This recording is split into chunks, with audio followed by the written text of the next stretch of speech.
2. Welcome to today's side quest. The store run against the clock.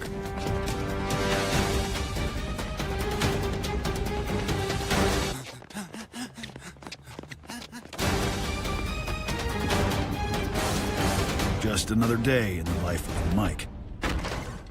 Lemonade that hits harder for Mikes that go harder. The world needs more Mikes. The path to success in a changing economy has its share of ups and downs. That's why 49th State Brewing Company partners Jason and David came to First National Bank Alaska, where experience matters, local knowledge counts, and understanding Alaska's many frontiers makes all the difference. From Denali Park to downtown Anchorage, we can help you succeed. First National Bank Alaska. We believe in Alaska. Today at BP, we're keeping oil and gas flowing where and when it's needed. So we're going to be driving and increasing investment in the transition to lower carbon energy.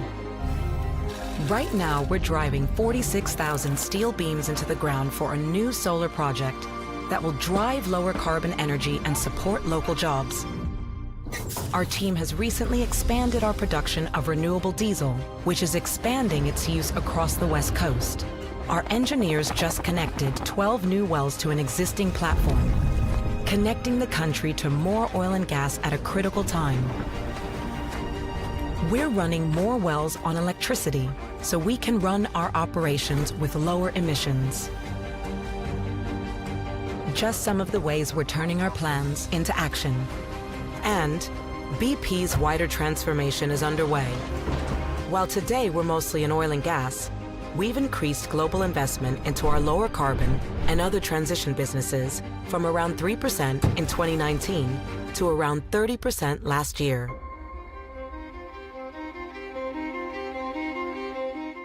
In 1986, we started Alaskan Brewing Company. And so we've always tried to reflect the quality that the state has in the beers that we make. Alaska's beautiful, it's true, it's real. For 30 years, we've been trying to capture the nature of Alaska and put it in a bottle. Today, 30 years later, we're still making beer in the last frontier.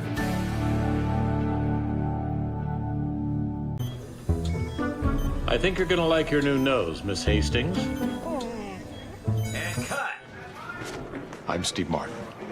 As an actor, it's my job to make people believe that what they're seeing is real. Hey. Hey! That the frustration is real. Man, I'm hungry. Oh, the disappointment is real. 1, 2, 3, 4. Winner! Eat it, Kyle. You're all losers. That the joy is real, but it's not real. It's acting. Wow! It's fantastic! Or was I just acting? Only way to find out is to try it yourself.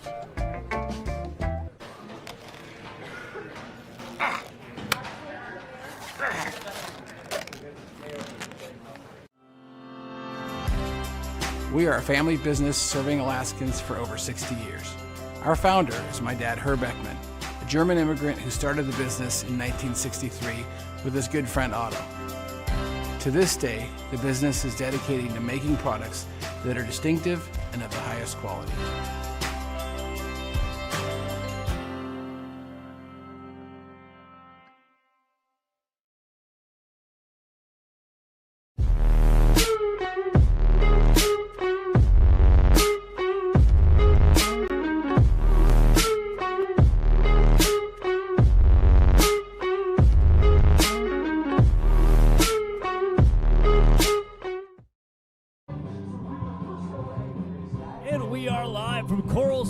Stadium. Drake Toll alongside Jace Andrews on the Anchorage Bucs Baseball Network after the Bucs got a Game 1 win this afternoon in a doubleheader against the Peninsula Oilers by a final score of 2-1. Game 2 ensuing. Jace, The Bucs offense not there, but the defense and the pitching just where it needed to be. Yeah, Michael Sarhat, Logan Hurd combined for the 1-run, 7-inning game. Yeah. Really good outing from both of those guys. Sarhat, just a part of the normal for the past couple outings he's had. And Logan Hurd, very nice outing while his brother was pitching for LSU. And, hey, his brother got the win as the LSU is now heading to the championship in Omaha. We talked to Logan Hurd pregame. What a special moment. Here's what he had to say about it. Welcome back to the Full Sail pregame show. Drake Toll alongside relief pitcher Logan Hurd. Logan, you go out.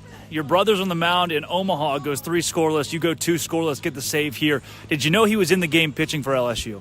You know, I was getting hot, and I heard he was pitching. He was in the game, and I was like, I haven't done this ever. So I mean, that was fun to hear. Maybe a little competition, you know, Alaska to Omaha. So yeah, that was fun to hear. Coming into the dugout, were you asking guys for updates, trying to sneak your phone out? I'm sure you had to find a way to at least get updates. Yeah, no, people were sly about it, but you know, I got a quick update. You know, you're shoving 3 innings. So no, I was getting my sources. How much have you been able to keep up with his run in Omaha as you've moved out here to Alaska to play for the Bucs? Every single pitch. You know, the first thing I did when I got here, I turned on the TV, and there he was, first outing, and that was fun. You know, get to see him at this level, and you know, he's deserved it, so it's cool. Let's talk about the guy who got the save today, the Hurd brother who's already got 1 save on their belt. What was working for you out there to shut the door? Well, that hill is an absolute mountain, so I mean, it was coming down good. I was spinning it well, so it was fun. You know, just kind of attack the zone. Feel good this outing. The first one was good, was solid, but this going scoreless, 2 scoreless. Do you feel like you're going to groove? Yeah, no, I definitely do. Just trying to attack the zone and kind of just work on stuff. So I mean, this is fun. It's fun with a group of guys. Doubleheader, 14 innings today. Yesterday was kind of a crapshoot too, with a 7:30 game. You don't get out of here until late. Is this some of the funkier baseball you've seen up here? This is absolute the last frontier, and no, it's fun. I'm totally just taking it all in. Logan, how do you describe baseball in Alaska? It's fun. It's wild. It's a little exotic. That's a good way to put it. It's cold. I'm assuming you will not play this next game, but hey, go win one anyway. Thank you. Go Tigers. That was Logan Hurd on the Full Sail pregame show. When we come back, Game 2 between the Oilers and the Bucs on the Anchorage Bucs Baseball Network. It was time to update the bathroom. But we didn't want to break the bank. Rebath made it effortless. A Rebath design consultant came to our home and presented us ideas and products in a way that made our decisions simple. They took away the old, installed the new, and gave us the bathroom we've always wanted. Style affordably. Call 1-844-9REBATH for your free in-home design consultation today. Of all the reasons we love Alaska, easy isn't one of them. We like a good challenge, but we also love innovative technology that simplifies our busy lives. Whether you want to make a deposit or pay a bill, check in or check out, or quickly send and receive money, one bank has the online and mobile tools to help you through whatever comes your way. Simple, secure, reliable. Bank on the go. First National Bank, Alaska. Arby's new Steakhouse Garlic Ribeye Sandwich. Who knew the best thing to come from a steakhouse wouldn't even come from a steakhouse? Arby's did. That's who. Arby's, we have the meat. If there's one thing I've learned at Speedy Glass, it's that every chip becomes a crack. Today, I'm going to show you why. When we look at a chip up close, we see tons of tiny cracks that are just waiting to spread. Don't wait for your chip to crack. Repair it at Speedy Glass before having to replace the entire windshield. You'll save time. You'll be back on the road within an hour. Book an appointment at speedyglass.ca. Speedy Glass Repair. Speedy Glass Replace. An alert from Wells Fargo, $107 at Doggy Lover's warehouse. No, I would never. Doggy Lovers, please. You know me. I don't even know where that is. Look, I'm replying deny. See? Oh, come on. Hello? Wells Fargo, I did not make that purchase. I didn't do it! I'm so glad you caught that. Trying out the first pitch for tonight's game. Welcome back to the Anchorage Bucs Baseball Network. Drake Toll alongside Jace Andrews. Jace, before we introduce our starters, it was a pitcher's duel in game number 1. In game 2, especially in doubleheaders, things can get away from a couple of squads. The offense has got to be there for the Bucs. Yeah, the past 2 days, scoring just 3 runs in what has now become 16 innings. It's not exactly the ideal situation. The good news is you won one of those games. Now come in here. Hopefully it can score maybe 4 or 5 on the board and 7. Give yourself a little cushion. Hopefully have a good game too. Well, let's meet the starting lineup for the good guys, the Anchorage Bucs, as they come to the plate here in the top of the first inning. Leading things off from Phoenix College, the second baseman, Cade Lacey. Lacey bats in the 1-hole. Batting second, the center fielder, Miles Smith from UC Irvine. In the 3-hole, designated hitter, Jackson Sorensen from Iowa Western. Batting fourth, the third baseman, Pendergast from DBU. Alex Pendergast bats fourth. In the 5-hole, the first baseman, Zach Thomas from LSU Eunice. Batting sixth, the right fielder, Joey Narrett from Dallas Baptist University. In the 7th spot, left fielder, Lex Bodicker from the University of Central Florida. Bodicker bats 7th. Batting 8th, number 10, the catcher Dylan Maltby from Phoenix College. And in the 9-hole, the shortstop Curtis Hebert from the University of Portland. Hebert bats 9th. Defensively, across the way for the Oilers, left to right in the outfield, Pinkston, Costello, Helfrich.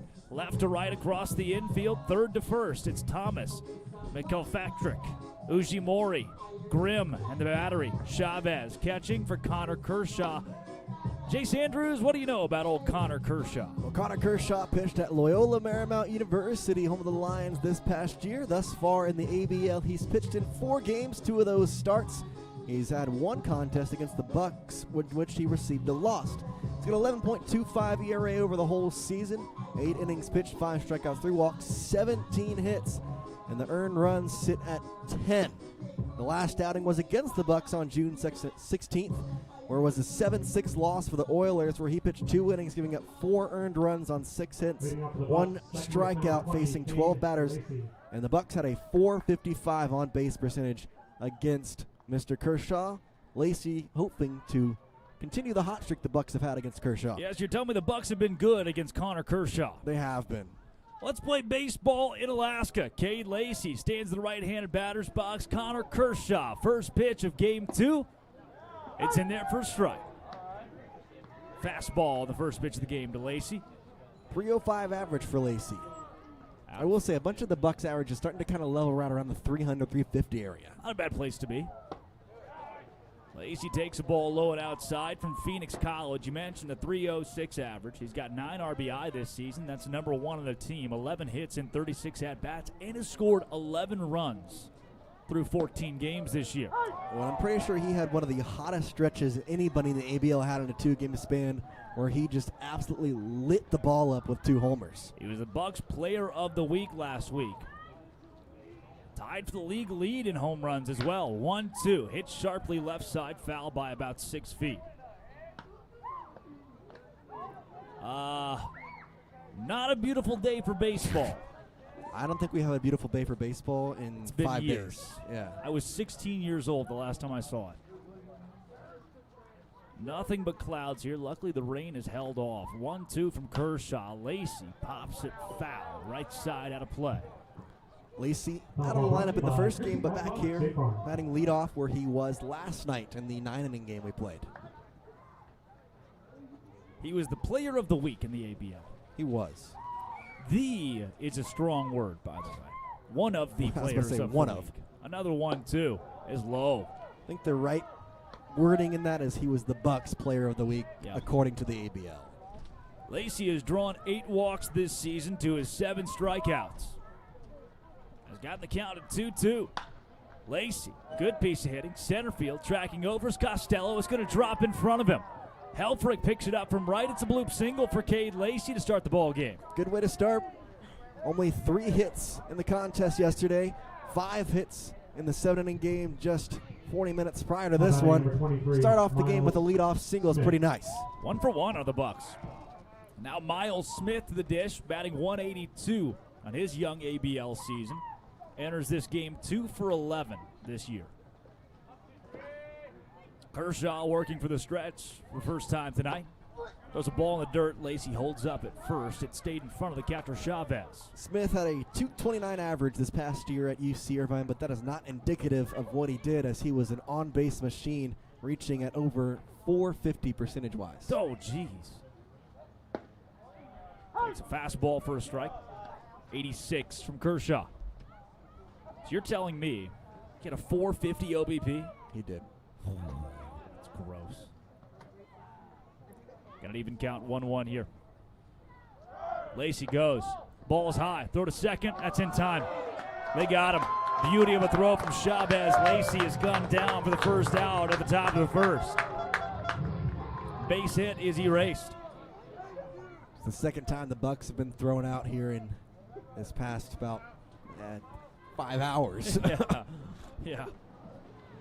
I will say, when you steal a number of bags, you're going to get caught stealing a bunch too. Ball outside. And that's what we talked about that in the pregame of the first game was this team is an aggressive team, which causes sometimes you get thrown out. Yeah. Kershaw, 66% fastballs. And 84-88 as he goes fastball outside. Smith, 5-pitch walk, takes first base. Would be. I love the game. I love the what would be game. Be runners at first and second with nobody down for Jackson Sorensen, but instead, one down, Smith off of first, and look, I get it. Chavez just gunned down one of your runners. I'm still sending Miles Smith, who had 11 stolen bases for UCI in the spring. Especially with a righty on the mound, he's not going to get a good look over. Yep. Righty on lefty. Sorensen takes a ball right down the heart of the plate for a strike. Talk 66% fastball, sitting 84-86, right around in that range. He's got a slider and the occasional changeup. Very rare, but occasional changeup. Sorensen with a .361 average. Week goes at .470, but again, as time goes on, your average is going to settle down a little bit. Of course, he had a .399 average in the American Legion League. Takes a strike below the knees. Actually won the 2019 championship. Grew up in Idaho Falls. Won the 2019 championship. Which championship would you be referencing? The American Legion League that I just mentioned. Okay. Yes. Sorensen. Chopper to Ujimori at second. His throw to first is in time. Smith was going on the pitch. He's at second base easily. Wouldn't have been a double play ball. It was too slow. Smith would have been at second no matter what. He moves into scoring position. Sorensen retired. And now Alex Pendergast to the plate. Had a loud double in game one over the head of the left fielder. Yeah, hit off the base of the wall. Unfortunately, he was left stranded at third, but still a good sign. Time is called by Chavez, who go talk to Kershaw. Pendergast, 7 games, has a hit in 6 of them. Yeah. What do you think it is when a catcher calls time, goes to talk to his pitcher this early in the game? Why? For this reason, it's because Miles Smith is standing on second base, and they probably want to switch up the signs a little bit. Because you're not going to go 1, 2, 3, 4 for the pitches that Kershaw has, because now you're kind of giving that away to Smith. Yep. Pendergast, solid contact, foul out of play in right field. I would say probably 70% of the time when you see a catcher go out to the pitcher, it's, hey, let's switch to these signs. Yeah. Let's switch to this sign. In the ABL for sure. 100%. There's no pitch count. This is good old-fashioned baseball, baby. Call your own games.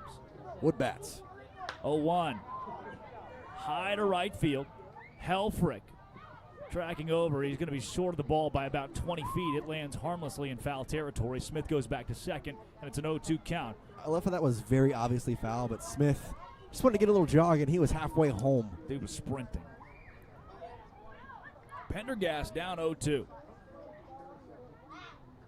Base hit would for sure score Smith. Alex has struck out 5 times in 32 plate appearances this season. The 0-2 pitch. Oh, just below the knees. It's a good eye. Yeah. It's a good call by the umpire, too. It was called a strike against Sorensen. Pendergast took a chance. It pays off.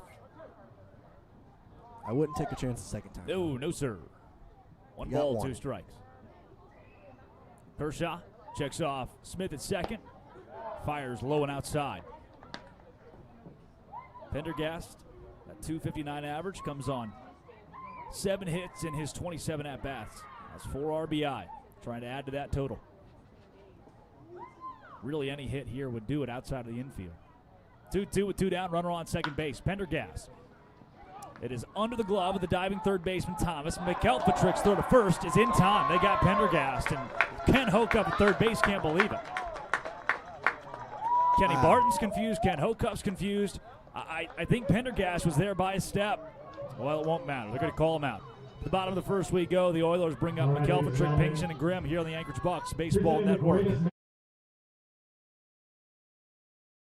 Of all the reasons we love Alaska, easy isn't one of them. We like a good challenge, but we also love innovative technology that simplifies our busy lives. Whether you want to make a deposit or pay a bill, check in or check out, or quickly send and receive money, one bank has the online and mobile tools to help you through whatever comes your way.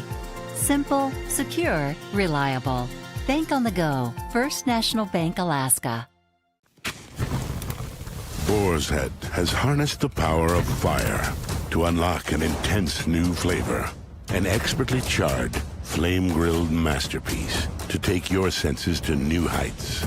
Because when Boar's Head lights a fire, we ignite an experience worth savoring. New Boar's Head Firesmith Flame-Grilled Chicken Breast. Flavor forged in flame. Available only at the deli and only from Boar's Head. Compromise elsewhere.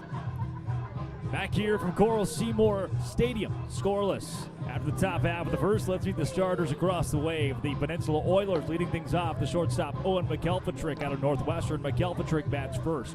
Batting second, left fielder, Drewby Pinkston from Northwestern. In the three-hole, first baseman, William Grimm from Cal State Northridge. The cleanup hitter, designated hitter, Ben Griffin from Cal State Northridge. Batting fifth, center fielder, Nick Costello from UC San Diego. Costello bats fifth. Batting sixth, the right fielder, Leighton Helfrich from UC Davis. In the seven-hole, Josiah Chavez from Cal Baptist. In the eighth spot, third baseman Ty Thomas from Cahoon High School. And batting ninth, the second baseman Ryson Ujimori from UC San Diego. Ujimori bats ninth. Defensively for the Bucs, Bodicker in left, Smith in center, Narrett in right. Pendergast at third, Abear at short, Lacey at second, Thomas at first. The battery, Maltney behind the dish, and Blake Lobel on the bump. Jace Andrews, Blake Lobel. Blake Lobel coming off his best appearance in the ABL this past week against the Oilers, where he went 5 2/3, giving up 2 earned runs on 2 hits with 7 strikeouts, where he got the win in the 7-6 victory. And that's his only start this year. The other 2 appearances came in relief. He's got a .435 earned run average in total. Lobel to Owen McElpatrick. Half swing to Pendergast at third. Throw to first, 1 pitch, 1 out. Nice play by Pendergast as well. He fired that to first. Ball was hugging the line. Fair by about a foot. Pendergast on the run makes the throw. And I tell you what, I may be jinxing him, but I have not seen him throw the ball anywhere but right square in the mitt of the first baseman all season long. As long as Pendergast has the ball in hand, the throw's going to be there in time. Yeah, he said a couple of times where getting the ball in hand has been a little rough, but every time he gets it, it's an out. Yep. As soon as he gets that in the glove, it's an out. Drewby Pinkston out of Northwestern, batting right at the Mendoza line, steps into the left-handed batter's box. First pitch he gets from Lobel, takes just inside. Lobel just finished up his college season at LSU Eunice. He had a 3.07 earned run average, 6 wins, no losses in 41 innings pitched. I would say that's pretty good. I think so. 1-0 from Lobel. It's just low. The Bucs, pinstripe pants, black tops, says Bucs across the chest, white hats. The Oilers wearing pretty much the exact same thing. 2-0, and their first strike gets away from the catcher, Maltby. White pants, black jerseys that say Oilers in script, and black hats for Peninsula.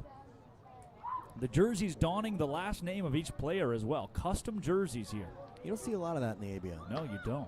Don't see a lot of that in any summer league in America. A souvenir for these guys. 3 balls, 1 strike. Lobel. Got him. Count goes full. Fastball right down the pipe. Pinkston wanted none of it. Payoff pitch to Drewby Pinkston in the dirt. Pinkston takes first base. Lobel. That is walk number 4 in 10 2/3 this year. With Pinkston to first base, William Grimm comes to the plate. Grimm, a guy that wasn't expected to play here in Game 2. No, he was a late add as Kadeem How do you say the last name again? Jiao. Jiao was taken out of the lineup at the last moment. He was supposed to play center field. Instead, it's going to be William Grin who would take over duties at first base, and they'll move the outfield around as Nick Castillo is now in center. Grimm takes a ball low and outside. He's ahead 1-0. Blake Lobel, you mentioned that, Louisiana State University Eunice. Over the course of his spring, topped out at 91 with a fastball. Sat 86 to 90. Fastball, curveball, changeup. Gives the changeup. It's fouled out of play to our left. Right off the bumper of a, let's see. White Scoot Nissan over a little Maxima. bit. Is that what that is? I think so. Can you see the license plate? I believe it's Arkansas plates. Okay. White Nissan Maxima Arkansas plates. That's your car. You got a fancy new dent. 1-1, 1 out, runner at first base. A free dent, too. Didn't even have to pay for that. Oh, called strike. Caught the inside corner at the knees. Grimm had a .234 average this past year at Loyola Marymount. 28 games, 14 starts. Scored 6 runs, had 1 homer. Teammate of Logan Hurd, who shut the door and got the save in game 1 today for the Bucs. 1 ball, 2 strikes. Lobel deals. This is popped up on the infield. Hebert short makes the catch. 2 down now. Only tracked back about 7 feet from where he stood. Don't get much easier than that. It's not a, well, is it? It's a vegetable, a starch, a fruit. What is it? All of them combined. It's a can of corn. Most people just call it corn. Can of corn for Curtis Hebert. And now Ben Griffin to the plate. Griffin's had a nice couple of games. Had a home run last night. Batting average sitting at .341. I said it last game. I'll say it again. I really believe he is one of the most dangerous hitters in the ABL we've seen so far. He comes from an athletic family. His mother actually played softball at Loyola Marymount University. It's Loyola Marymount Day at the ballpark. It's also where the Scratch Kadeem plays. Ben Griffin out of Cal State Northridge, designated hitter today. Takes a strike on the outside corner. Lobel, control's not been an issue, and I was thinking back of the 3 performances we've seen him. I remember one of them being not very good. It just hasn't really been the case. Every time he's come in for the Bucs, he has allowed an earned run, but they've all been fairly solid. Oh, ball just inside. Didn't miss by much. I caught the inside corner. Well, the best thing, I think, in my opinion, is he's faced 10 batters in every single one of them and have gone at least an inning in all of them. Yep. He's got 14 strikeouts. That's top 10 in his league. He's been good. 2-1. Runner goes. Swing and a miss. Maltby's throw. We'll have to see you later.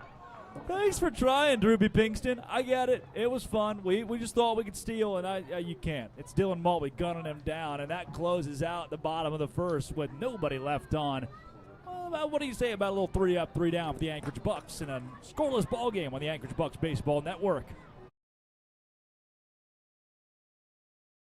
Arby's new Steakhouse Garlic Ribeye Sandwich. Who knew the best thing to come from a steakhouse wouldn't even come from a steakhouse? Arby's did. That's who. Arby's, we have the meats. Subway has so much new, I couldn't fit it all in the last ad. Yep. So let me finish this. There's new hickory smoked bacon, fresh mozzarella, smashed avocado. You know what?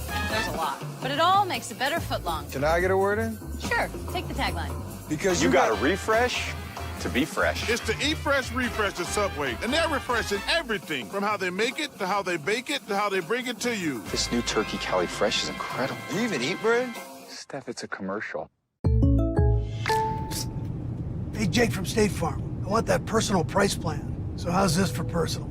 I draw mustaches on players' faces when they're asleep.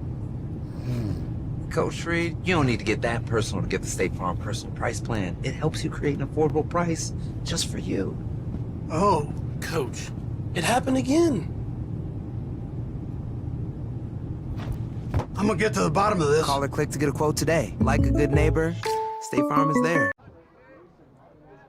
5, 6, and 7 due up for the Bucs at the top of the second. Zach Thomas leading the way. Joey Narrett and Lex Bodicker following him up. Back on the mound for the Oilers is C. Kershaw. Connor Kershaw, that is. Throws a ball low. Both the LSU Eunice guys playing today. Thomas from LSU Eunice. Thomas.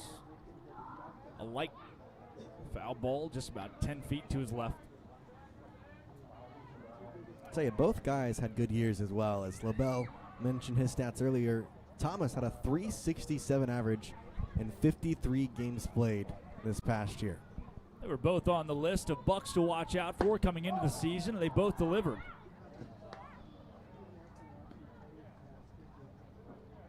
Two balls and a strike now after the ball low from Kershaw.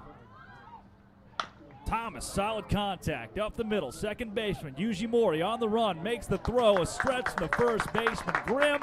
He stays in the bag and gets the out. Zach Thomas retired on an athletic 4-3. Yeah, that was a good play on both sides there as Ujimori had to throw across his body and then a stretch towards the right side for the left-handed first baseman Grimm. Makes the grab. One gone. That brings up Joey Narrett out of Dallas Baptist University, batting .375 from the left side this season. Takes ball one from Kershaw. He didn't hit last game. Kershaw sitting at 26 pitches now. 14 for strikes, 12 for balls. Narrett puts a charge into it. Foul. Out of play on the left side.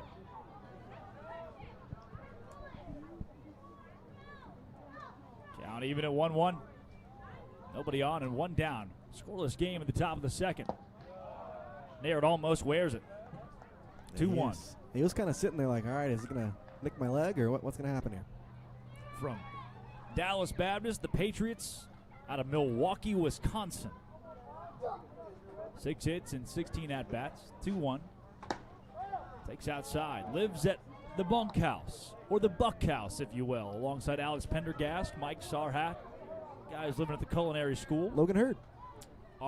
Us. We all get to live together. Hitters count. You get a walk or something you like.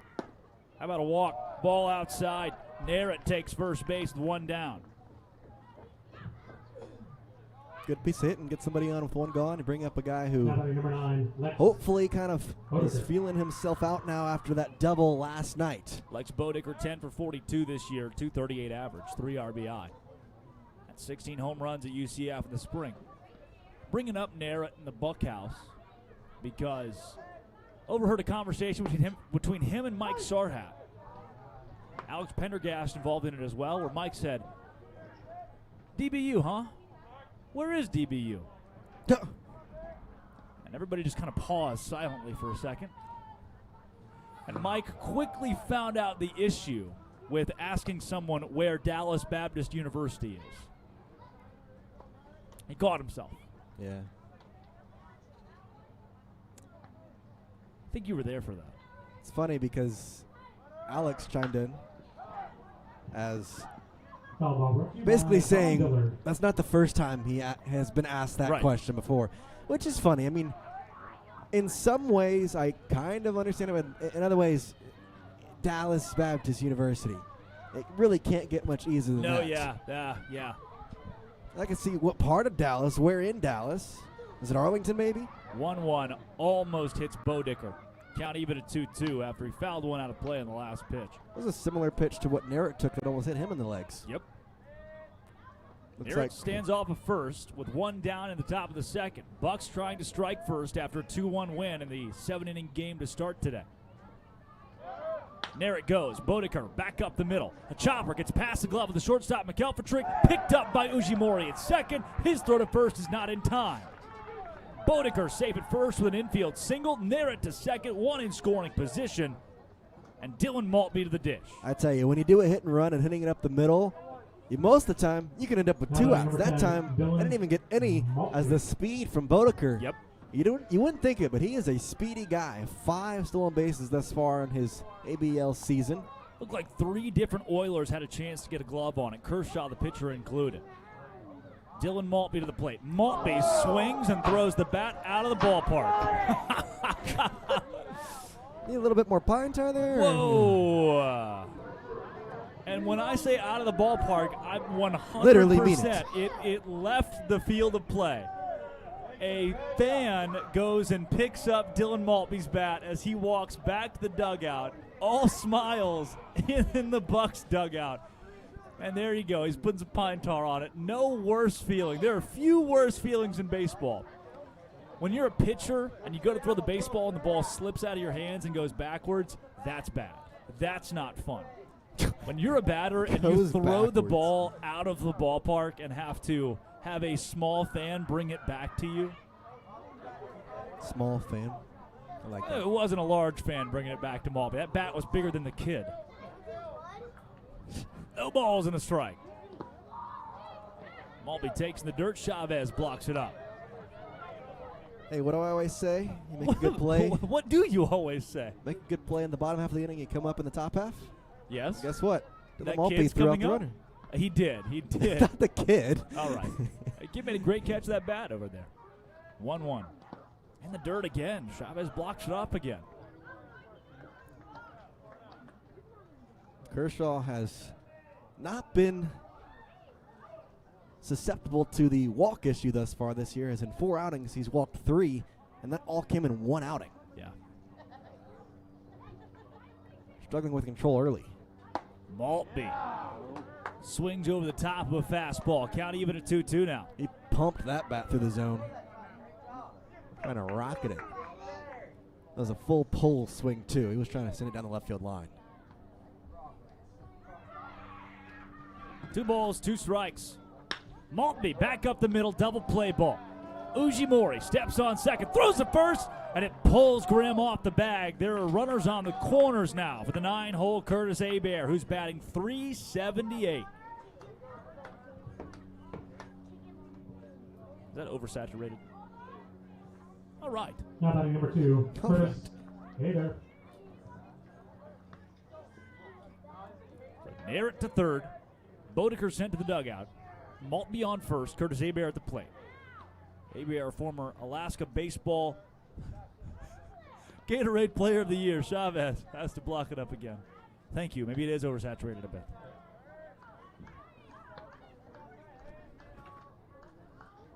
You're right. That's not what baseball fields look like. 1-0 to Curtis. Kershaw, pitch number 42 is up high. 42 in the top of the second. It's not the greatest. 21 strikes, 21 balls. He has walked 2.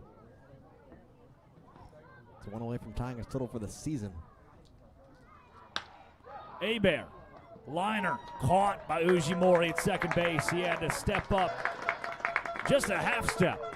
Grabs it and strands 2. Still scoreless here on the Anchorage Bucs Baseball Network as we go to the bottom of the second inning from Coral Seymour Field.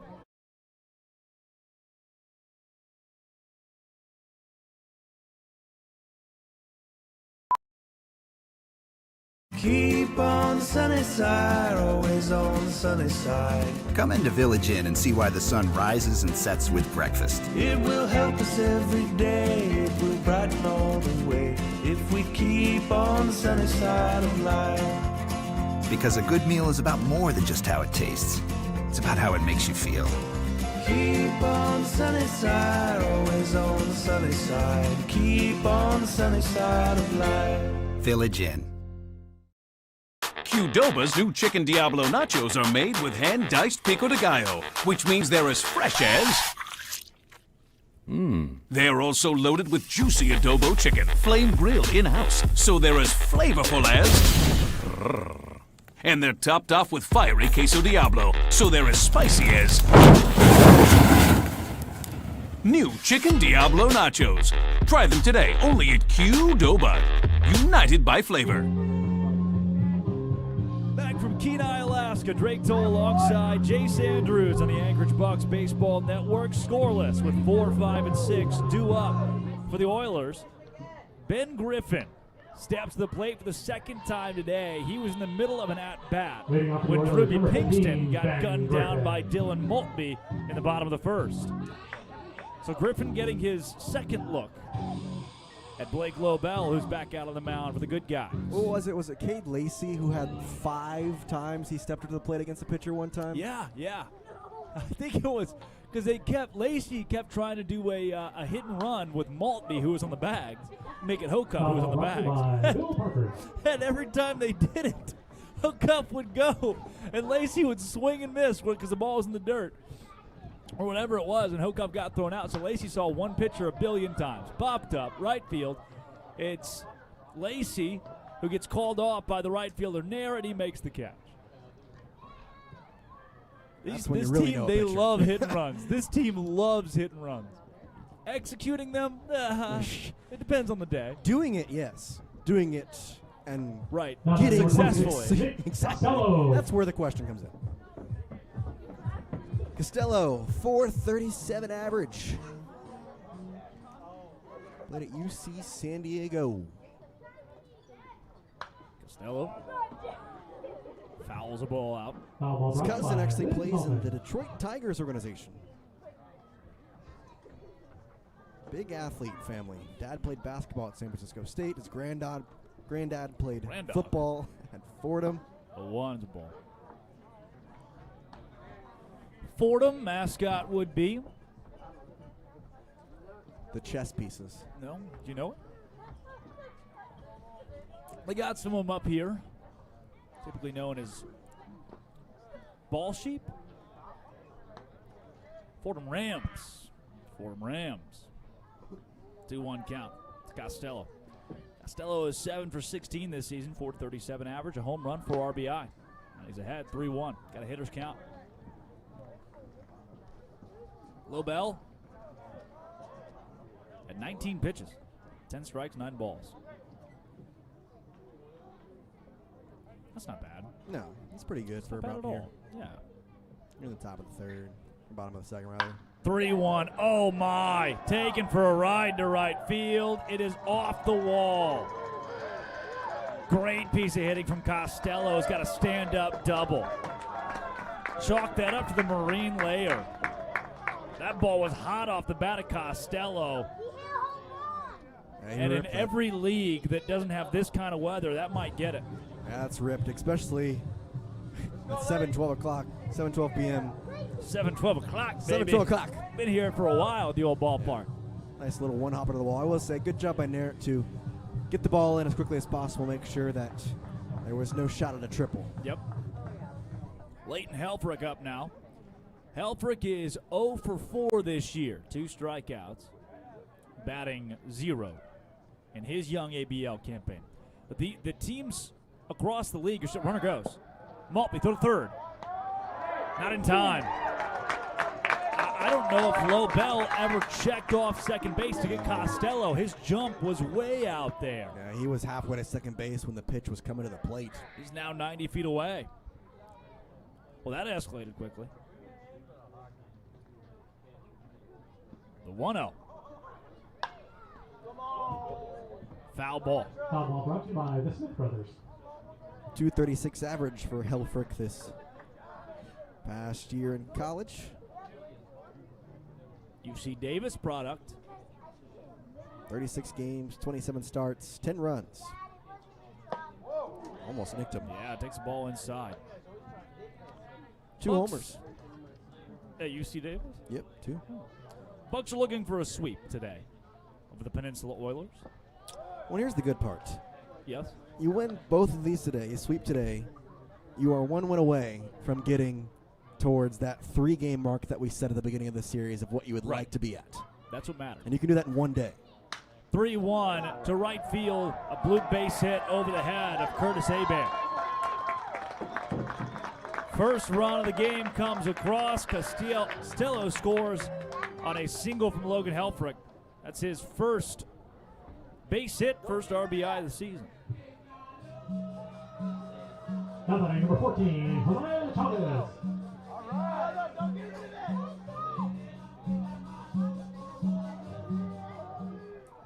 Told you, Blake Lobel's given up an earned run in every appearance this year. Here's the good news. The Bucs are really good at hitting the baseball. We are. Most nights, that is. Yeah. Everywhere but Coral Seymour. Or it rains every day. Chavez to the plate, takes a ball. Josiah Chavez, 208 average this year. 8 points above the Mendoza line. Ty Thomas follows him. Thomas, a league leader in strikeouts. Cal Baptist University guy. 1-0 to Chavez. Lobel deals. Fouled out of play. You know, Logan Hurd said it in the pregame show. This stadium, this field, I guess, the mound is really tall. Easy to get down from. Well, we talked about that last night where it's almost like an anthill. Yeah. Just go straight up. 1-1, it's taken low and inside. Of course, for some pitchers, it's going to help. You're going to get more downward movement. Right. Throw it a little faster. I think for most pitchers, and maybe that's why you're seeing some struggles from the offense of the Anchorage Bucs, that's a mound that favors the pitchers. It does test the control, though. Yep. Whoa. Ball's way high.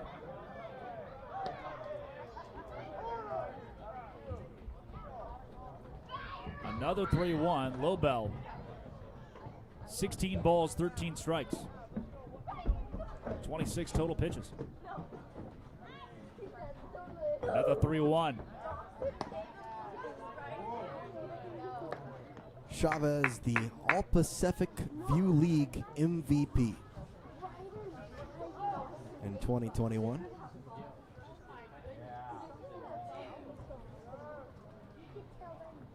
Three-one pitch. Count now full. Decent crowd on hand tonight. Just the third home game of the year for the Peninsula Oilers. Nightcap, a doubleheader. 3 balls, 2 strikes, full count. Payoff pitch from Blake Lobel. Runner goes. Popped up on the infield. Pendergast coming over. Lobel is called off. Pendergast makes the catch. In foul territory, too. Caught that on the palm of the glove, almost falling out. Literally the opposite of a snow cone there. As it just about fell out the glove. Luckily, grabs on. 2 gone.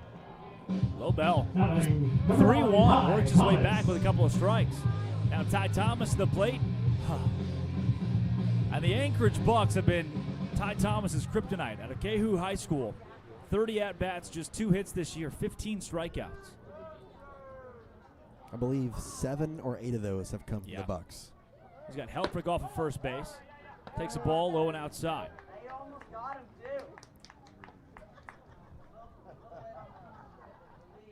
Thomas, a guy who's here in the ABL trying to push himself into college ball.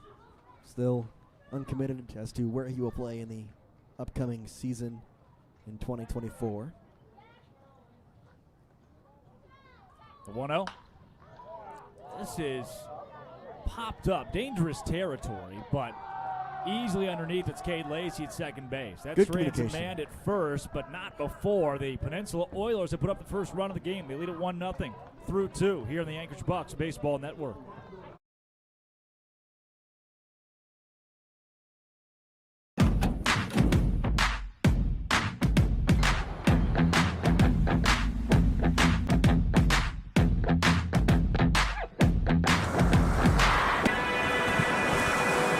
Okay, let's have some fun, huh?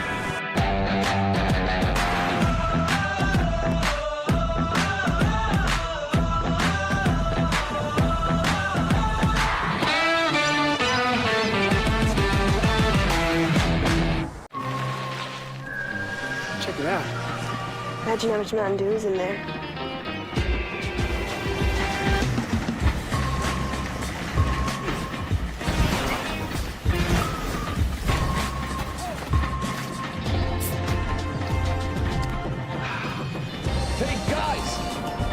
Probably drink these fast.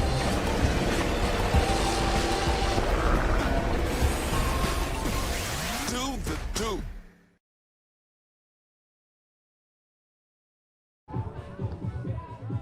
Back with the Anchorage Bucs Baseball Network, Drake Toll alongside Jace Andrews. The Bucs a 1-run deficit as the lineup flips over. Cade Lacey comes back up. 1 for 1 today. Opened the game with a hit, the lone hit that the Bucs collected the first time through the lineup, but nobody struck out. Lacey got a base hit, was thrown out stealing second base. Miles Smith was walked behind him. And those strikeouts was good news number 1. Good news number 2, he got Connor Kershaw to a hefty amount of pitches. Yep. As he's reaching 44. Pitch number 45 on the 0-1. Kershaw winds, fires, ball low and outside. Lacey's average up to 324 now. Staying hot, 9 RBI, number 1 on the team. 11 runs scored, outrageous. 8 walks to 7 strikeouts. This ball's hit well to right, foul by about 20 feet. There's a reason he's hitting the leadoff spot when he plays, and I think it's because they want to try and get him in the box as many times as possible. Yep. Ignite the offense, get things going. 1-2 from Kershaw. Another foul ball from Lacey. He's got the short sleeve hooded jacket on underneath. Cold day today. 58 degrees in Kenai. Steady wind as well has kept the mosquitoes away. The 1-2. Lacey, hard contact, left field. Drops in front of Drewby Pinkston. He stumbles but relays it in to keep Lacey at first. He's 2 for 2 today. And once again, he'll lead off the inning by getting on base with a hit and brings up Miles Smith, who, well, he walked, but unfortunately Lacey was thrown out at the stolen base, or rather caught stealing in the top of the first. See what the call is with this situation. Miles Smith to the plate. Throw over to check Lacey. They're watching him. You mentioned it. They gunned him down once today.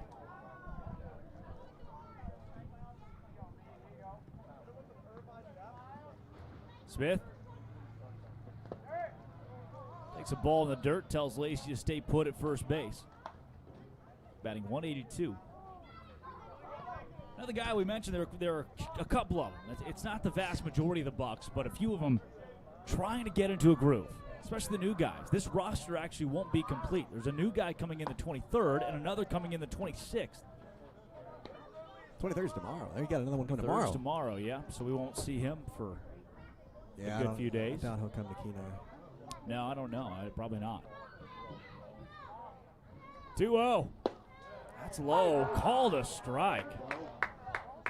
2 balls and 1 strike now. Couple inches below the knee on Miles Smith. 2-1. Kershaw looks off Lacey. Smith gets just a piece of it. It's a good breaking pitch there by Kershaw. Looked like a snack down the middle, but unfortunately just tailed away. 2 balls, 2 strikes. Lacey a 2-step lead off of first. Inches forward. Kershaw won't check it. Fires home way outside. Count's gone full on Smith. Nobody down. Bucs threatening to put 2 on with Sorensen and Pendergast. 3 and 4 due up. Kershaw, payoff pitch. Smith into center field, down for a base hit. Costello picks it up. Lacey rounds second. He stands on third, and Miles Smith has a stand-up double. 2 Bucs in scoring position with nobody down, and the 3-hole Jackson Sorensen due up. Good chance to get some runs across right there, but a nice beat of hitting from Miles Smith. You get a 3-2 count, and you just lace one over the second baseman's head. You get yourself in a scoring position as well with his speed. Now a base hit. You could not only break the tie, you get the lead. Jackson Sorensen due up. Batting .351 this season. Got 6 RBI, 8 walks, 9 strikeouts, 13 hits over 36 at-bats. Has come around to score 9 runs, along with that .351 average. From Idaho Falls, Idaho. Sorensen, hard contact, right side, extra base hit. Coming home to score is Lacey. Smith into home plate. The Bucs lead, and it's a double for Jackson Sorensen. He was waiting around for nothing. First pitch, I'm going to take that down the right field line. Thank you very much. Bucs get the lead. Bucs 2, Oilers 1. Why not let the 351 average climb a little bit? Oh my gosh, that guy has a Happy Birthday Grimace shirt on. That guy has a Happy Birthday Grimace shirt on. That guy's shirt says Happy Birthday Grimace. Oh, that's amazing. Why did nobody point that out? As if things could not have gotten so much better. Nobody out. Runner still at second base. Alex Pendergast due up. Pendergast, hard contact foul into the dugout of the Oilers. Clear him out. Clear him out. Duck it over there. Gotta be on your toes if you want to do something. After the festivities that we put on for Grimace's birthday yesterday, that guy wears a Happy Birthday Grimace shirt. Oh, I'm feeling good. Oh, the 0-1 to Pendergast. Solid contact. It's the shortstop McKelfa trick. His throw to first is in time. He tracked over about 4 feet to his left. That's the first out It's of the a inning. routine grounder in the first out of the inning. You're exactly right. Sorensen has to stay put at second base. Now Zach Thomas due up. How about number 27, Zach Thomas? Thomas at LSU Eunice. You mentioned his college ball teammate Blake Lobel on the bump today. Yeah, why not help him out with a little base hit? Get a little extra breathing room here with a RBI single. Thomas watches the ball at the knees for a strike. It's a good breaking pitch. First pitch, no reason to swing at that one. Thomas has 9 hits, 31 at-bats this season. 5 RBI. A single might add to it. Sorensen, athletic, but not the speediest off at second base.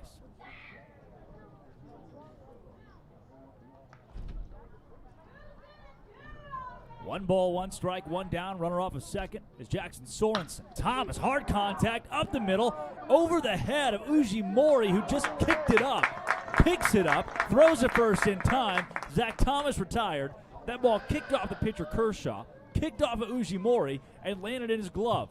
He had just enough time to get the 4-3 put out. Sorensen advances to third, and they're 2 down. Another run 90 feet away. Here's what I'm liking. There's hard contact by every single ball that is touched by the bat. Yep. Everything's going with some oomph behind it. Joey Nair it up, takes a strike. In his first plate appearance, he walked in the second inning, batting .375 this year. The 0-1. There it fouls it out of play, left side. This is the look. It's 2-1. Bucs lead. That was the final score of the last game. The offense has been put on hold today. This is a good spot to add another, especially with Blake Lobel on the bump. One of your better pitchers. You get a multi-run lead, especially early on. It'll go a long way. You say early on, it's the third inning of a 7-inning game. We're getting close to that. We are at the halfway point. Yeah, we're almost there. 1-2. Oh, it hit him. Joey Nair to first base. And now Lex Bodeker to the plate. Bodeker 1 for 1 today. He's picking himself up out of a hole, and that's going to warrant the infield coming in and the coaching staff coming out to talk to Connor Kershaw. Yeah, he had Nair at 0-2, had a ball, and then hit him. Give him a free bag. Sorensen off at third. Joey Nair now stands at first. And a conversation with Kershaw as he has gone to 64 pitches through 2 2/3, 36 strikes, 28 balls. 2 runs have come across here, both of them earned for Kershaw. He's walked 2, allowed 5 hits, no strikeouts on his day. Kershaw's got beaten around the yard.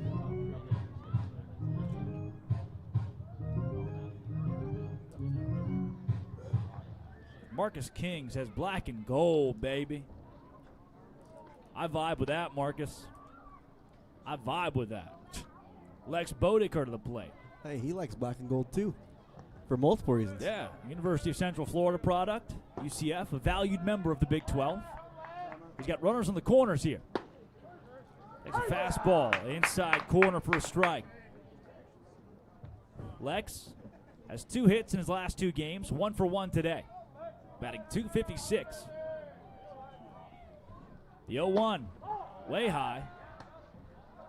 Back pick to first, not in time to get near it. Can't tell you if that was intentional or not, but the catcher was standing up when he received that ball. It seemed like he was already planning on going to first. May have just been a, well, it's out here, I'm going to try it. Yep. They may throw over to near it. Ball low. He's getting real close to hitting the legs of a couple guys. He already hit near it, and he's been right on the feet of about 5 Bucs. Kershaw struggled with control. At what point does Narrett go? With 2 outs, it's hard because if he gets thrown out, it doesn't matter about it. But and Sorensen's not quick off of third base. The 2-1. Bodeker ripped into right field. Is it fair? No. Foul by about 6 feet. That would have been a triple for Lex Bodeker. The speed that he's got. Yeah, he just pulled it too. Got around it in a little bit early. 2 balls, 2 strikes now. He's 2 meters away from a couple of RBI and a big extra base hit. Bodeker 3 RBI on the year. 2 balls, 2 strikes, 2 down in the top of the third. Bodeker skied to center field. Going back, Costello. Helfrich as well. They watch it go. A Bo Dinger.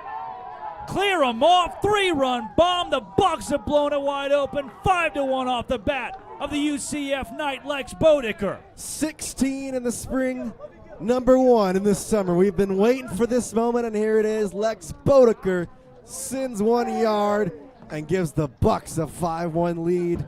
What do we say, 4 or 5 runs? Well, they got there, and that's over the top of the third. In fact, all 5 runs have come in the top of the third. Now batting number 10, the Bucs. Maltby. Dylan Maltby to the plate. Lex Bodeker hit a home run. Dylan Maltby. High hit, center field. Not quite as far as old Lex's. That is caught by Costello. But hey, not before. The Anchorage Bucs put up 5 runs in the top of the third. 5-1, your new score. They are all over Connor Kershaw and all over the Peninsula Oilers after 2.5 on the Anchorage Bucs Baseball Network. The pot tickets are going on.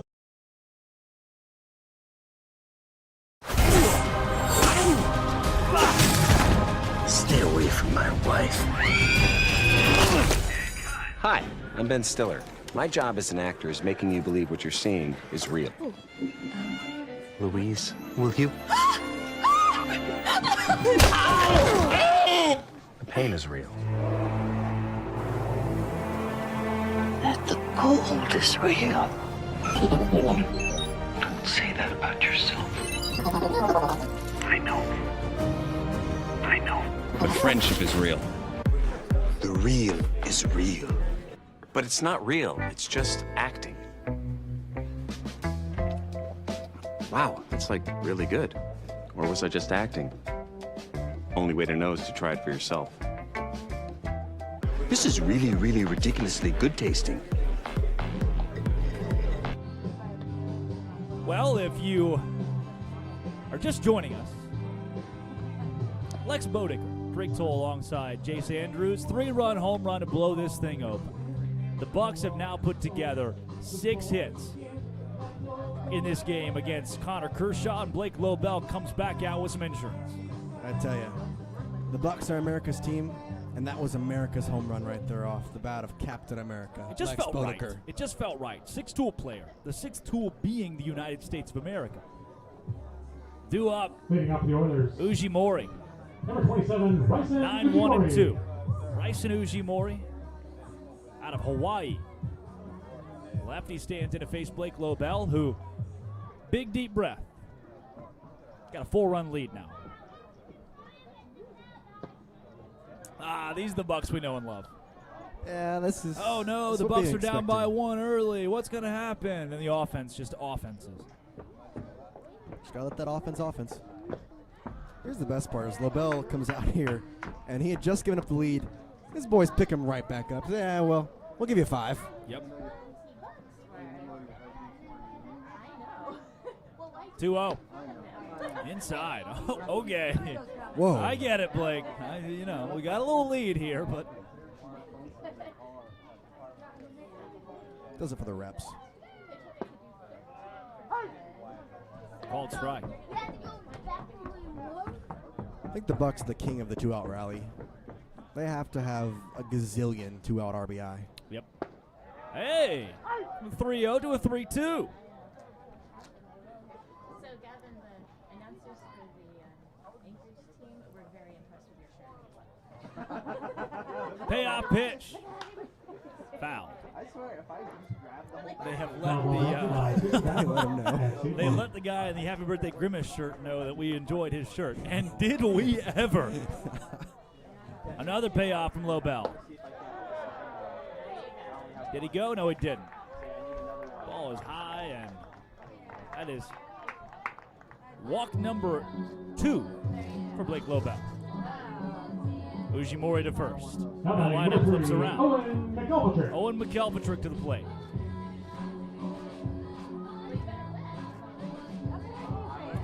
McElpatrick 0 for 1. You think it's a clever walk-up song? Oh, nah, what's my name? From the guy whose last name is McElpatrick. You think people just get it wrong all the time? I think that's clever. I don't know him, but I like him. There's a strike from Lobel. He was the final out of game 1. What a fun fact. Thank you. You're welcome. Anything else in there? His name is Owen. You want to know why? Yeah, that's because what his parents named him. That's just how the game goes, man. I think this is a game. Check over to first. It is a game, 100%.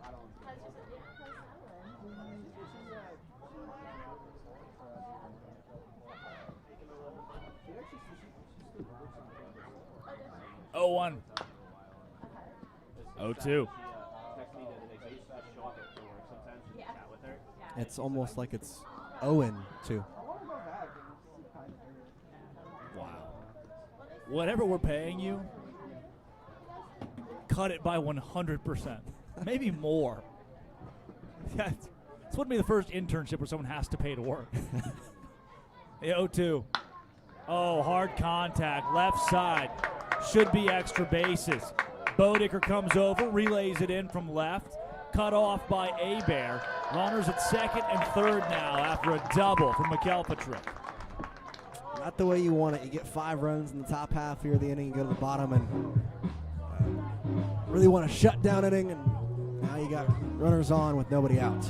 Here comes Bishop Griggs out of the dugout and talking to Blake Lobel. What do you think Bishop Griggs is telling him? Hey, he's probably saying, hey, man, the point of the game is to get outs. And you're not doing that. See that on the board? 5-1. 5-1. Let's get some outs. Everybody doing good? What are we getting for food after? Dude, that's what I'm wondering. The guy's got pizza between the 2 games. You see him kind of laughing out there. Pendergast on the left. Maltby covering up the face of Blake Lobel. You don't want to let the secrets out. Lobel was pretty close to a bingo the other night, that's what he was telling me. I think he was more than close. I think he had it. He didn't realize it. Right, we walk out of the bingo hall, talking to Blake Lobel. The first night that we went over there to check out what the bingo hall had to offer, and he said, guys, you'll never believe this. I was so close to getting a bingo. We said, Blake, what happened? Well, I had it, but what I didn't know is the bingos don't have to be touching for you to win. You have to get 2 of them. So I just sat there. This old lady came up. She got the bingo, and I said, well, I've got it. And she said, well, it's too late. I lost out $150. That's exactly how he said it, too. I can believe Lobel, LSU Eunice. Gets a called strike. I don't know what Bishop Griggs said, but it worked. Pinkston. Ruby Pinkston down 0-1. Yes? Yes. Oh, you were going somewhere. Where was I going? I'm here. Oh, I don't know. You were just going to say something. The 0-1 in the dirt. Good on Maltby to block it up. I've been working on my Blake Lobel impression. It's paid off. He's got a very thick Southern accent. Drewby, known by his close personal friends as Drewby, but otherwise, first name is Andrew. Yes.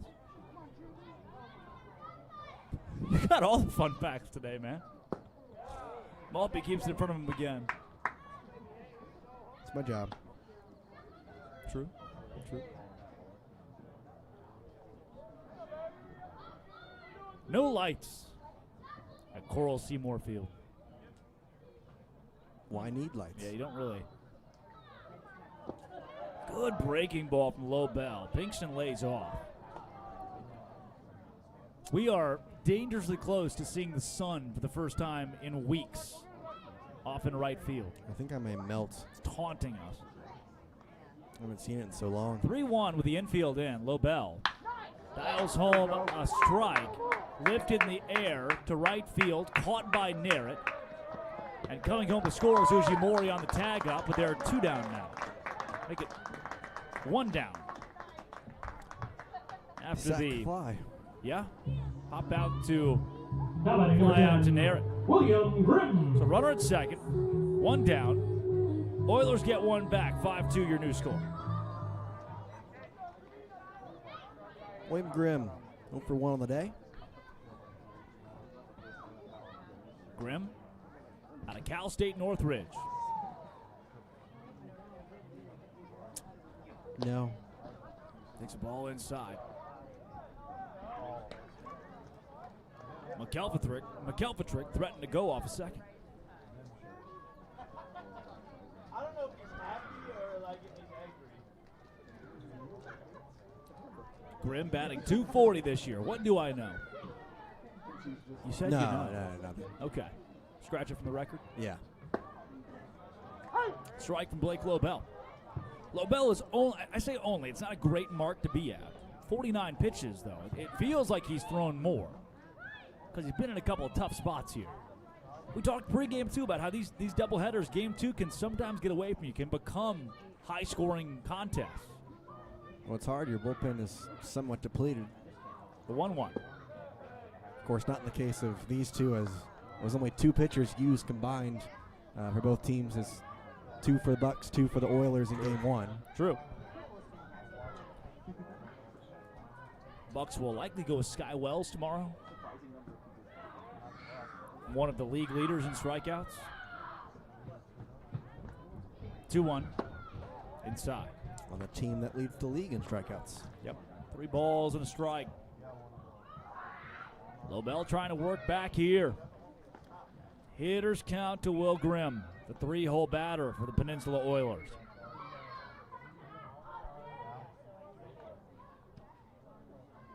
(3-1) outside. Bad news, there's 2 on. Good news, the double play is in order now. Yep. I'll take it. More bad news, you got to deal with Ben Griffin, who, as we've already seen this week, can tie the ball game with 1 swing of the bat.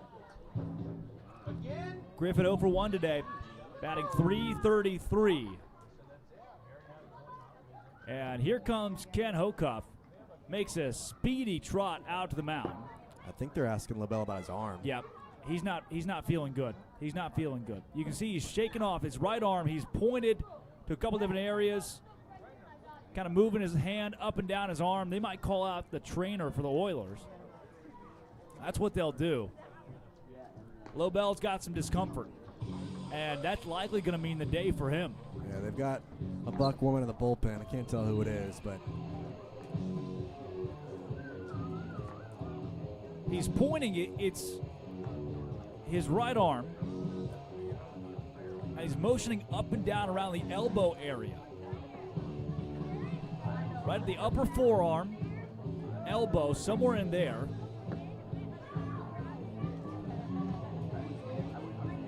Yeah, they're going to take him out. Yeah, he's going to hand off the baseball and come back to the dugout.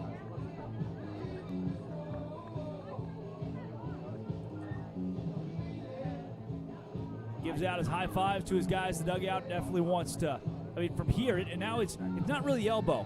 Upon further inspection, it looks kind of more in the bicep, tricep area that he's pointing at. He goes to the dugout. A new pitcher comes in for the Bucs. And they'll check out Blake Lobel, make sure he's okay. And we'll tell you who the new pitcher is when we come back here on the Anchorage Bucs Baseball Network.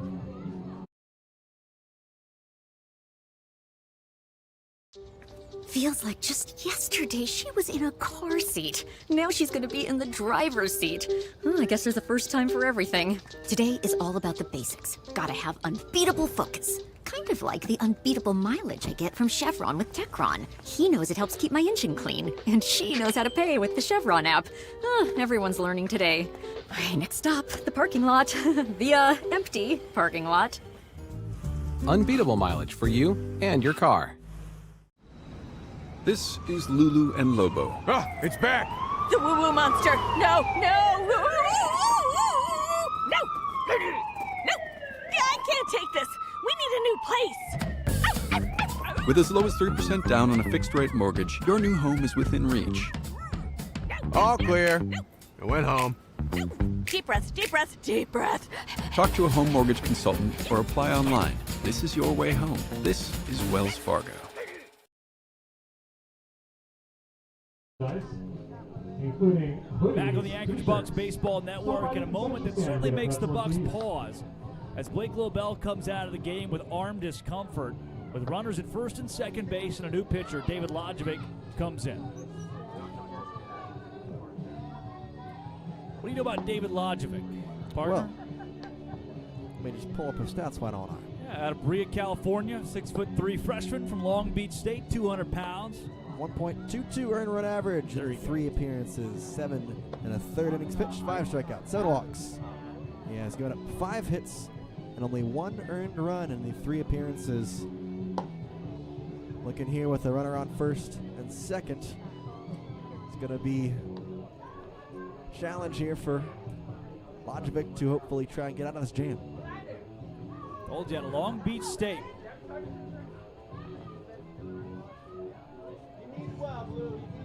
He's got runners at first and second. Ben Griffin up.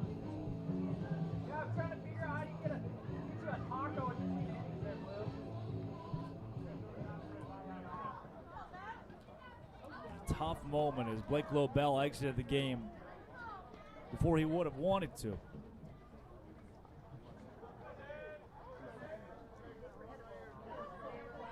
Lajovic now trying to pick up his teammate. Yep. There's a ball low and outside to Griffin. 0 for 1 today, but a .333 average on the year for Griffin.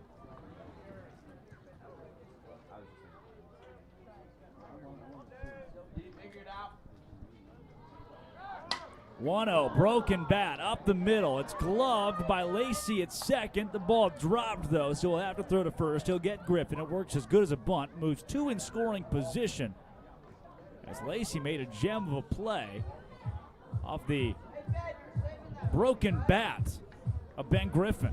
Seen 2 of those today. Yep. And it's tough because Lacey, if he's a couple feet closer, makes the grab. That's the easiest double play of his life. Yes, absolutely. So with Griffin in the dugout, Nick Costello comes up. Costello 1 for 1 today, has come around to score 1 of the 2 runs that the Oilers have put up. With a base hit, can pull his team back within 1. Costello batting .471. 8 hits in 17 at-bats. Takes a ball from Lajovic outside. This is big. Costello's got Helfrich behind him. Helfrich 1 for 1 today, batting .200 on the year. Foul ball will even the count. Foul ball brought to you by the Kenai Little League. Lajovic didn't get a lot of time to warm up either. No. And to quickly kind of get his arm loose and get out here. Yeah. Luckily, with the injury, you get a little bit more time, but still pretty quick. 1-1. Outside. They brought the trainer out to check on Lobel while Lajovic got to get up and throwing. But you don't get a full progression. There's no long stretching or throwing a weighted ball and then throwing to your catcher in the bullpen. Lajovic just thrown into action. Ball's popped up, left side, foul territory. Pendergast running out of room, runs out of room. He tried to hop on the fence to make that grab. It was a good effort. Lajovic a strike away from straining 2 in scoring position. Costello a hit away from changing this ball game.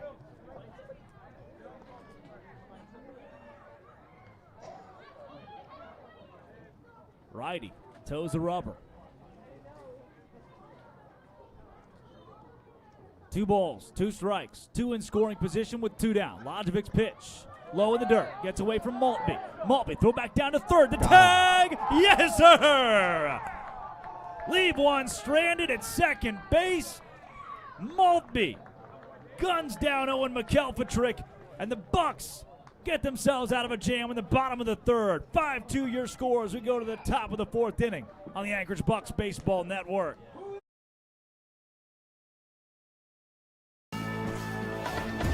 They call him the harder farmer, a real bad man with a soft side for hard lemonade.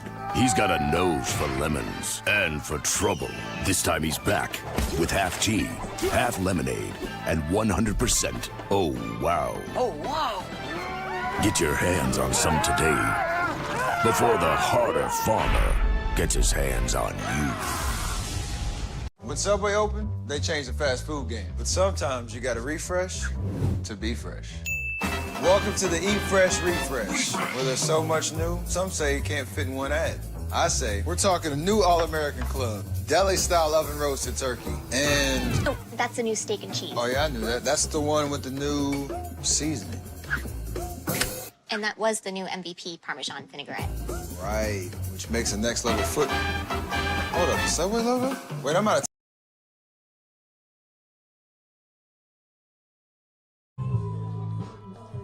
Welcome back to the Anchorage Bucs Baseball Network. Both teams have now made pitching changes earlier than they would have liked to, as a righty has come out of the pen for the Peninsula Oilers. Jace.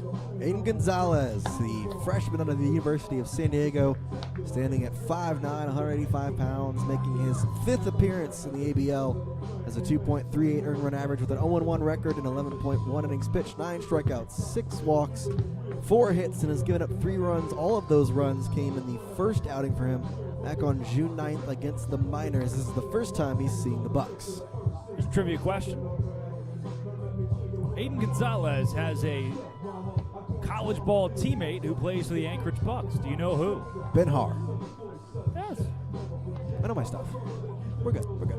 Aiden Gonzalez has 2 college teammates to play for the Anchorage Bucs. Can you name the other one? No. J.D. Goodcase. Ah, that would be me. J.D. Goodcase, another product of San Diego. It is Curtis Hebert to the dish. 9-1-2. Hebert, Lacey, and Smith threw up here. Hebert 0 for 1 today, batting .368 on the year. First pitch of the outing for Gonzalez is a ball outside.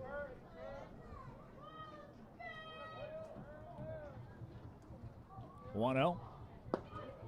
Taken low. Hebert ahead.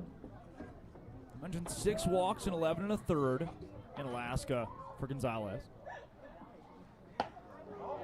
Hebert check swing did not go. He's ahead 3-0. Control has not been a huge issue for Gonzalez. Past year at University of San Diego, a 3.18 earned run average. Walked 1. 3-0 is in there for a strike. A little bit of action, though, as he only appeared 4 times, pitching 5 1/3. He's had a really good summer.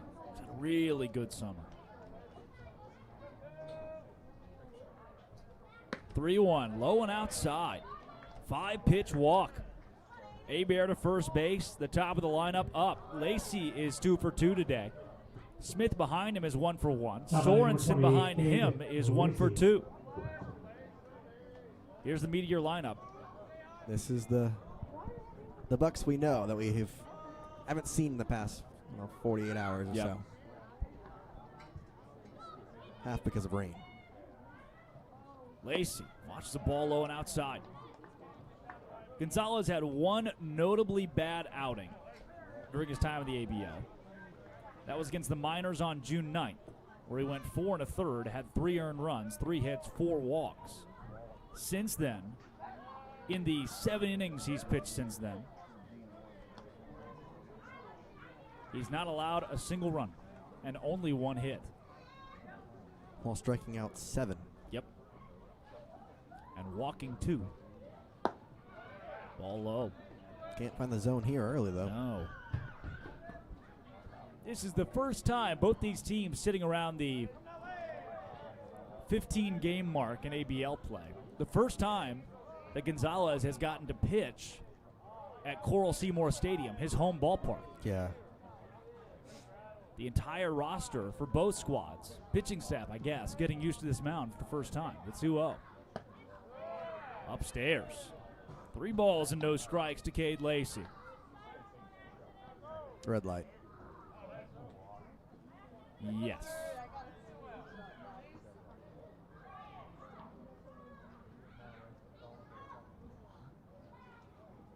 Gonzalez needing a strike. Gets it. Generous. Yeah, generous call. That was a cookie given out by the umpire to Low, Gonzalez. about an inch outside. Nothing we haven't seen before, though. Nope. We've seen that call to strike on counts that aren't 3-0 this year. 3-1. Lacey puts a charge on it. Foul Foul. ball brought to you by the Jonas Brothers. And you said the foul ball is brought to us by the Jonas Brothers? Correct. I didn't know they knew Alaska. Come out to Alaska a lot, Maybe. play I games? have no idea. They have the fair soon. Yeah, they do. 3-2. Gonzalez has worked himself back to a full count. Payoff pitch. Runner goes. Lacey, foul ball. Nice reflexes over there by Kenny Barton. Yep. Goes back to his playing days right there. Just had that little shimmy turn. Kenny Barton. He told you any stories yet? You're staying with him at the Uptown Motel. Not anything worth note. Wow, you haven't learned a thing or two from Kenny B? I've learned a thing or two. I can't say it on the air, but I've learned a thing or two. I've learned a thing or two about him, I think is the better way to say that. Another payoff pitch. Lacey hit hard to McKelvin, trick it short. Throw to second in time, throw back to first. Double play. 6-4-3 equals 2 for the Oilers. Well, they didn't send. This was there was a decision not to send Abear. With how hard that was hit and the ball more or less taking the they might shortstop. still get him. Correct. McKelvin was already ranging towards shortstop, so towards second base rather. Now Miles Smith up. See if he can put a little two-out rally together. Smith takes the ball inside. It's when they're the most dangerous. Nobody on and 2 out. Smith is 1 for 1 today. Has also walked, though it's his first time seeing Aiden Gonzalez. First time all these Bucs are seeing Gonzalez. Everybody's trying to get a feel for this guy, especially off the tall mound. 1-1. Outside. Should have mentioned that Kershaw's day ends after 3 complete innings, 5 earned runs on 6 hits. He walked 2, didn't get any strikeouts in 17 batters faced.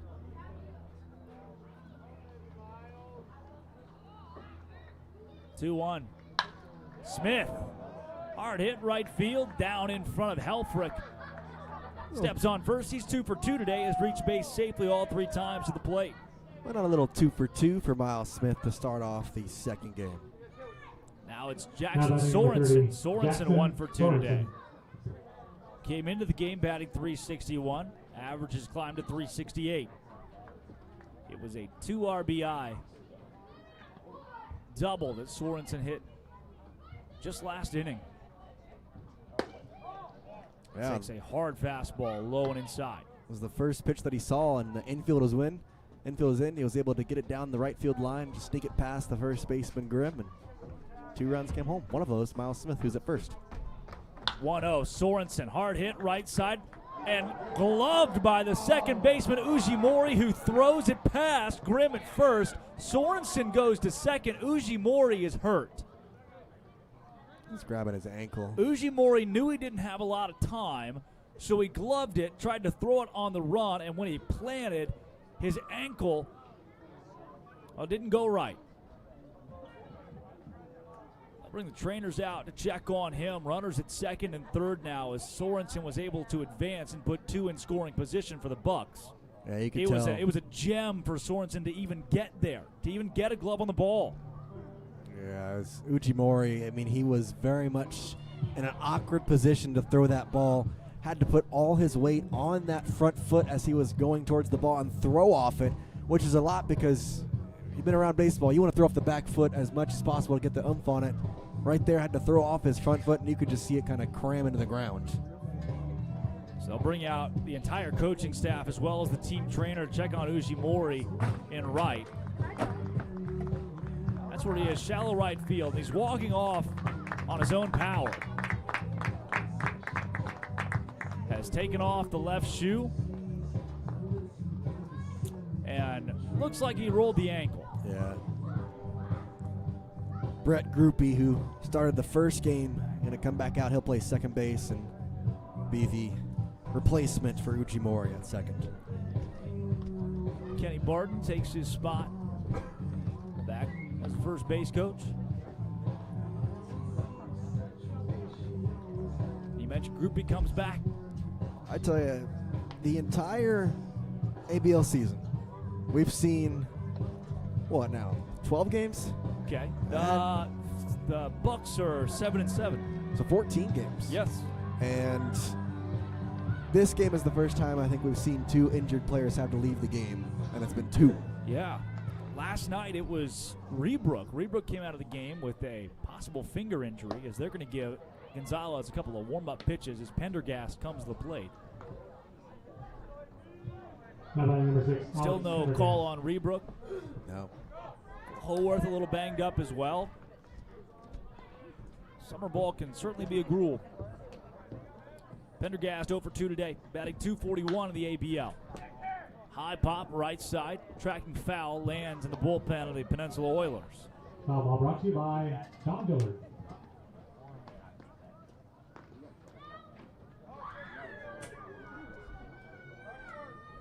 Gonzalez has thrown 18 pitches now. 8 strikes, 10 balls. The 0-1 to Pendergast. Another hard hit foul. Again, everything just coming off the bat hot for the Bucs. It's just about where it lands. Pendergast has 4 RBI this season. Can grab 2 more with a base hit. Sorensen at second, who reached on an infield single. Miles Smith at third. Pendergast, chopper, third base side, picked up by Thomas. His throw to first is in time by a step and a half. That leaves 2 in scoring position. Bucs still lead it 5-2 to the bottom of the 4th. We go halfway through this game 2 of the doubleheader on Anchorage Bucs Baseball Network.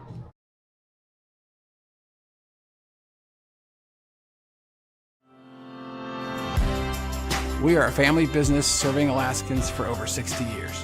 Our founder is my dad, Herb Ekman, a German immigrant who started the business in 1963 with his good friend Otto. To this day, the business is dedicated to making products that are distinctive and of the highest quality.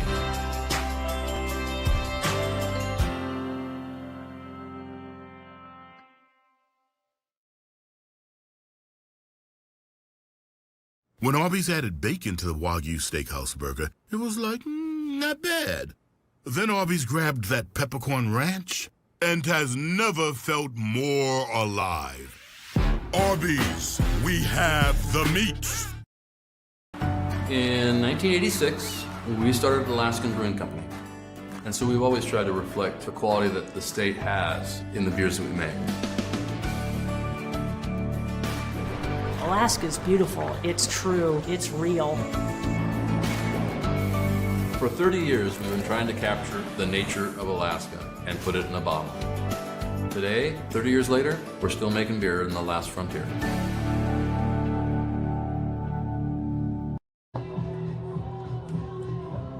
Bottom of the 4th we go in the Anchorage Bucs Baseball Network. David Lodgvik, the righty, back out of the mound for the Bucs. Came in relief of Blake Lobel, who went 2 1/3, allowed 2 earned runs on 3 hits, 3 walks, no strikeouts in the 12 batters that he faced, and then left the game with discomfort in his right arm. Lodgvik's done a good job since, though. Came in with a couple of guys on, was able to strand 2. Through 2/3 of an inning, he has allowed no hits, no walks, no strikeouts either. Technically, he's only faced 1 batter. Yep. As Maltby threw out McKelpatrick at third base to end the threat with 2 in scoring position in the 3rd. So Costello getting his second look at Lajovic. Yep. Costello 1 for 1 today, has also come around to score a run. It was a 2-2 count, so for Costello, he gets it reset.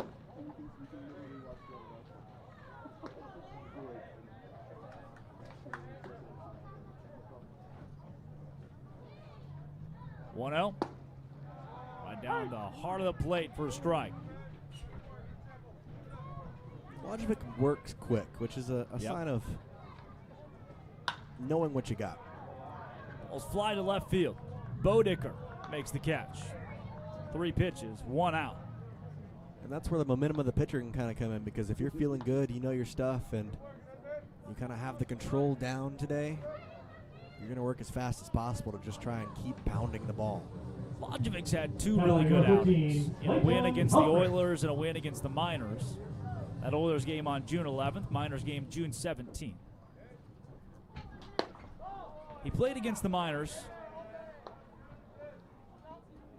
as Leighton Helfrich comes up on June 6th. It was the first game that he got action in, and in 2 innings, walked 4. Since then, I feel like he's really coming to his own. Behind 3-0 on Helfrich here. Last time out in that 8-4 win against the Miners at Herman Brothers Field, he went 2 1/3, allowed 1 hit, couple of walks, struck out 2. That was a game where the Bucs crawled back from down 4-0. 3-1. Popped up. Maltby coming over. Will it stay in play? Yes, sir. Dylan Maltby's had a really good game behind the dish. He has. Thrown out a couple guys. Got a good play right there, getting up on his feet. Tracking the ball well, getting in the glove. Number 14. Blocked pretty much every ball that's been bounced. Now Josiah Chavez steps to the left-handed batter's box. Chavez, 5 hits in 25 at-bats this year for a 200 average. Has walked 8 times, struck out 5 times. He's 0 for 1 today. The Bucs have not struck out an Oiler yet. The Oilers have not struck out a Buck yet. The 0-1 through the right side for a base hit. Sharply hit ball, and it's a single for Josiah Chavez. He stands at first, 1 for 2 today, and Ty Thomas comes to the plate. Number 9, Ty Thomas. If there's anybody who's going to strike out for the Oilers against the Bucs, it's Ty Thomas, who we saw have a golden sombrero against Anchorage earlier this year. That was his first game played in the ABL, had a golden sombrero. He struck out 15 times this year in 31 at-bats.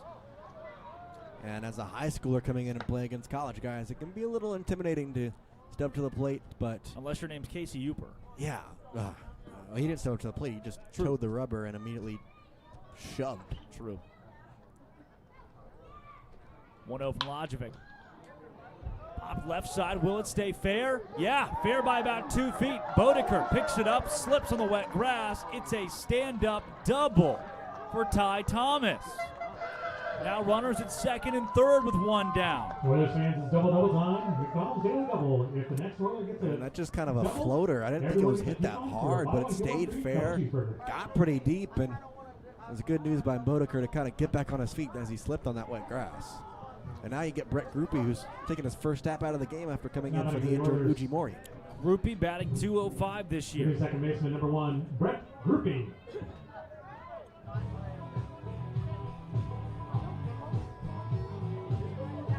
Groupie, 8 for 39, has 2 RBI.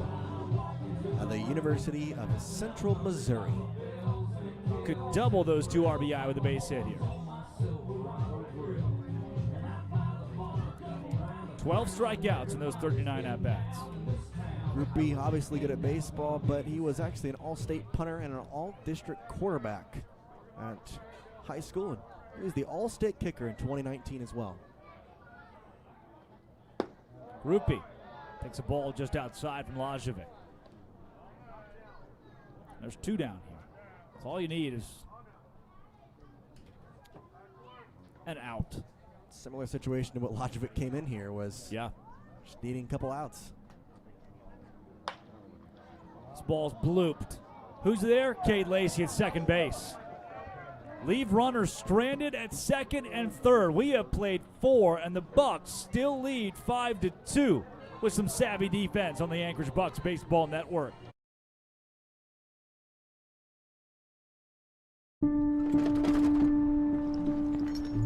I'm currently the discipline engineering team leader at BP Wind.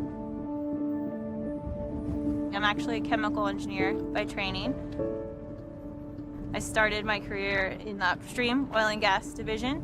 Spent about 8 years supporting operations, both in onshore and offshore processing platform. I knew I was ready for a change. As luck had it, I ended up in wind on a short-term assignment, which then I knew had to turn into a long-term assignment. I think if I were to advise people who are in upstream now and would like to transition into renewables, I would say learn as much as you can about the actual problems that wind farms face, the challenges they have to overcome, and how your skill set can help solve those problems. The general operating principles and operating rigor is the same, whether you're in upstream oil and gas or supporting operations on a wind farm.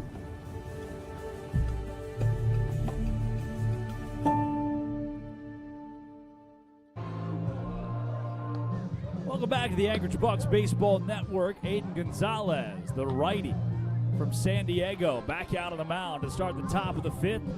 Drake Toll alongside Jace Andrews with you here. Jace, you ready to play? I am ready to play. Are you ready to play? Let's play it.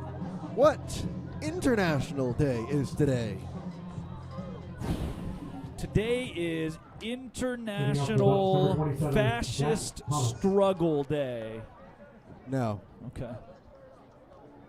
Wild guess, though. Yeah. Zach Thomas to the plate. He's 0 for 2 today out of LSU unit. International The Sun Doesn't Exist in Kenai, Alaska Day. I wish that was a day, because that would be today. Yeah, But no. well, every day here, according to what we've seen so far. The 0-1 to Thomas. Hit, solid hit at least. And McElpatrick gets short. His throw to first is in time. 6-3 putout, sits down Thomas. Joey Narrett to the dish. All right, what's the first hint? First hint is that we are this. National College Graduate Day. International. You're College forgetting Graduate. one person in this booth. Oh, all of us. are. Okay. Called strike on Narrett. Joey is 0 for 0 today. Yeah. He has walked, been hit by a pitch. The 0-1. Another strike.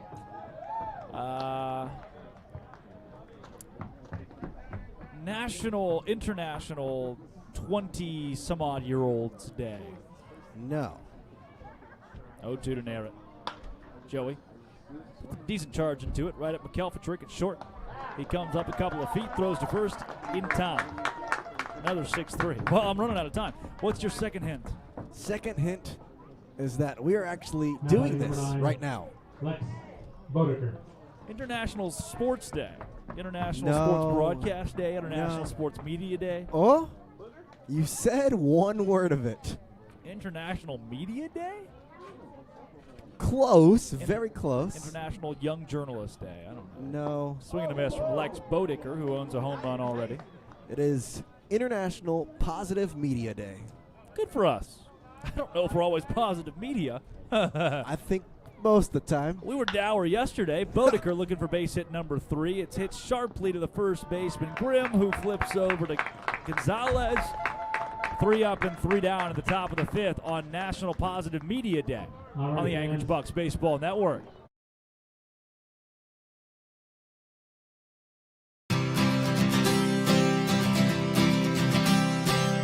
When I first moved to Alaska, my whole family was saying, oh boy, this is a strange phase in his life. I saw pictures of the place, gorgeous scenery, and then I took a summer job here and fell totally in love with the mountains, the ocean, everything. But I think what kept me here was the people. The idea of starting a brewery seemed to match and mesh what we enjoyed about our life up here. Each other, beer, working hard, and creating something. When we started out really small, we only sold our beer in Alaska. Now that we sell our beer outside, when I travel and I see our beer, it's neat to think that it came all the way from Alaska and I had a hand in making it. The nature of starting a business in Alaska really was just an extension of what Alaska's all about. There needs to be somewhat of a free spirit, a frontier. We just wanted to make a living up here and brew beer and have fun. We're doing the best we can to put Alaska in a bottle.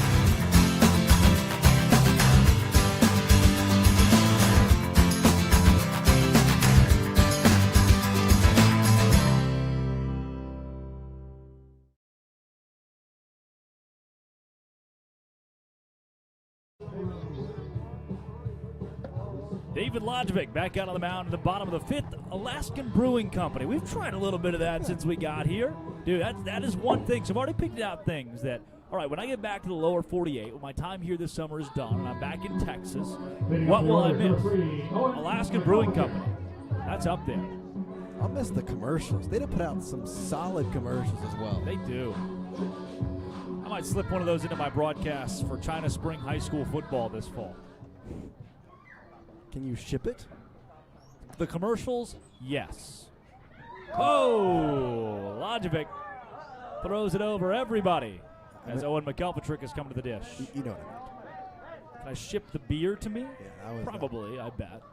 Alaskan Brewing Company. You know, I was watching The Proposal, Sandra Bullock movie. Oh no, the 1-0 from Lodgevic. This is popped up, out of play. What was the 0-0? I must know. Sandra Bullock and he does the bank now. What's his name? He does the bank. Yep.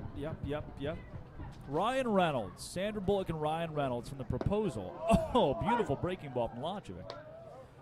And there's a bar scene with Betty White, Mary Steenburgen. Oscar Nunez is in it as well, the 1-2.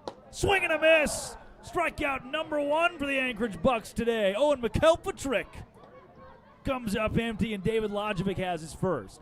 There's a bar scene, and they're all in the bar. And I noticed that everybody in The Proposal, Great Alaskan Movie, is drinking the same thing. Alaskan Brewing Company. Huh. I bet they ship. I bet so. I bet they ship. You think? I bet you they probably paid to have their beer be the one movie. Drewby Pinkston takes a strike. Well, I'm going to tell you this much, Jace. They it tried. probably wasn't free No. for them to get their beer in the movie The Proposal. No. But then again, wasn't that movie filmed in Maine? You're trying to portray that we were in Alaska? Is that one in Maine? Yeah, that is. It was filmed in Maine, but there is in Sitka, where it was supposed to be. It's allegedly in Sitka. Base hit in the center field. Smith tracks over, grabs it, and it's a single for Drewby Pinkston. I remember what movie I watched recently that I found interesting. Brother Bear. All the brothers have names of Alaskan towns. Kenai is one of them. Sitka is the older brother. Can't remember the middle brother right now. But Or you know. Yeah, they That's were all interesting. Alaskan names. That's interesting. None of them are Alaskan Anchorage? names. No, not Anchorage. Yeah, they filmed it in Maine, but there's a house in Sitka, the actual house they used in the movie. Ball 1, the 3-hole hitter William Grimm, who's 0 for 1 today, has also walked. I would enjoy a double play, personally. It'd be nice. Just me. Is there a ball in center field? What was that? The 1-0. Foul. What are you looking at there, partner? It was a orange little object, I don't know, flying out near the scoreboard area. It was once. Oh, now there's a person. I don't know what they're doing out there. Are you okay? You can see the people. I can't, personally. Just to throw that out there. You can say that as much as you want. It doesn't mean that I see the people. Look to the right of the scoreboard, right over the Kindle sign right now. Do you see the objects, the people moving?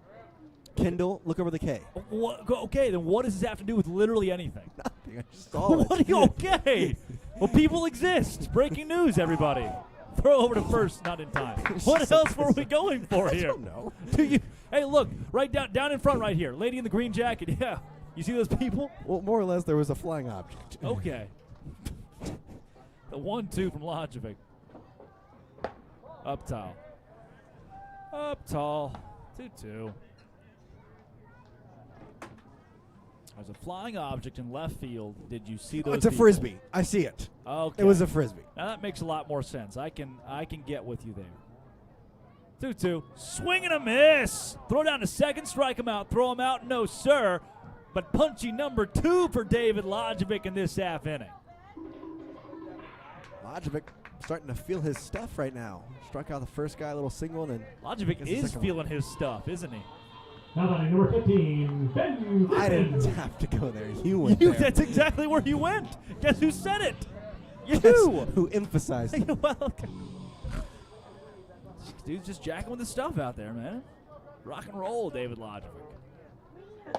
We've been on the air for 14 innings today. We have. Ben Griffin to the plate. And we were here at the ballpark yesterday for about the same amount of time. Emily Bates has been taken. We were. Isn't it Imani? I've heard it 4 different ways. I've always said Emily. I've never met the guy. He's never corrected me. Ball hot. Never had to care out of Eastern Michigan. Do you have his number? Can you call him? No. Oh. Who's the most famous contact you have in your phone? Oh, that's a good question.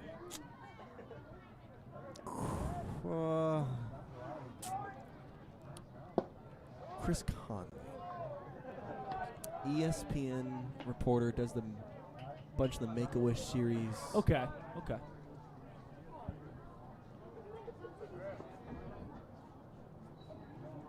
What about you? Depends on the metric. I was about to say, okay, how about Baylor metric? I feel like that would be an obvious one for you. 3-0 upstairs. I don't mind walking Ben Griffin. Got like a Bryce Petty in there or Xavier Howard.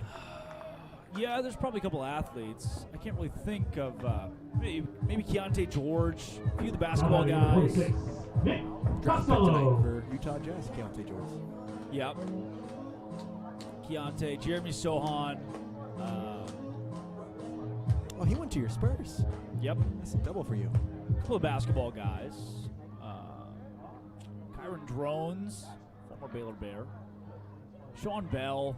Yeah, that's a good legend. one. That's a good one. Strike.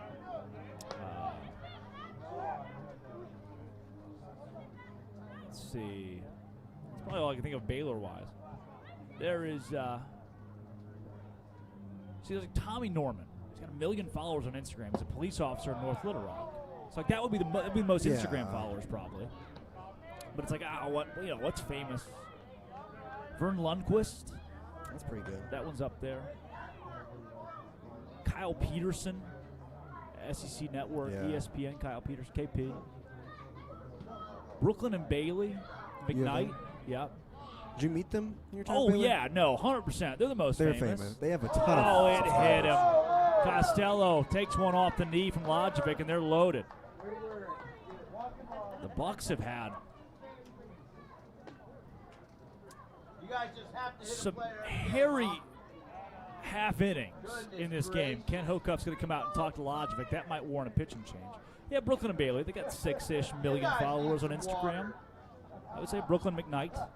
Did a vlog with her one time. That'd probably be it. So you didn't know them pretty well, then? A little bit. Ken Hocuff going to call down to the pen. I found a pretty famous guy in my contacts. All right, I got time. Who is it? It's this guy. He has a bunch of Twitter followers. Loves Baylor. His name is Drake Toll. A bunch is a strong word. Like 7. Twitter followers? Yeah.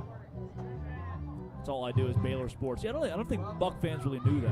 No. That's the only realm where I exist, on Twitter. That's where my whole personality is. JD Goodcase comes into the game. You show your personality here. We enjoy it. My personality is the Anchorage Bucs. We are Anchorage Bucs. 100% we are. JD Goodcase comes into the game now to relieve David Lajovic. Lajovic finishing at 2 1/3, allowed 3 hits, no runs, walked 1, struck out 2, but all 4 guys on base right now. Lajovic owns. If any come across, they'll be charged to him. Did you say 4 guys on base? Oh, yeah. There'll be a player at home plate. Correct, but that one he doesn't own that one, though. That's JD Goodcase's guy. That's true. Great point. So now 3. Goodcase making his 6th appearance. 0-2 record, 750 earned run average in 6 innings pitched, 5 strikeouts, 5 walks, 12 hits. Thus far, he has given up 5 earned runs. In total, he's given up 6 runs total. past outing was against the Miners in the 7-6 loss this past, was that Sunday? 2 innings pitched. On 2 hits, he gave up no earned runs, no runs at all, 1 strikeout. What's the giggle at the end? Well, just the Anchorage Bucs account tweeting out Happy International Media Day to us and only us. Yeah. You mentioned good case 0-2 this year, the 7.50 ERA, trying to bring that down a couple of ticks. 6'3", 185 from Ventura, California. And he's got a deal with Leighton Helfrich. Helfrich batting 167 this year. How about number 13, Leighton Helfrich? He is 1 for 6 since getting to the Oilers, but 1 for 2 today with an RBI. He represents the go-ahead run as well. From Discovery Bay, California. Good case, way high. And these Oiler fans are not very forgiving. They know how to get in your head. Good case has got to settle in. Popped up, out of play.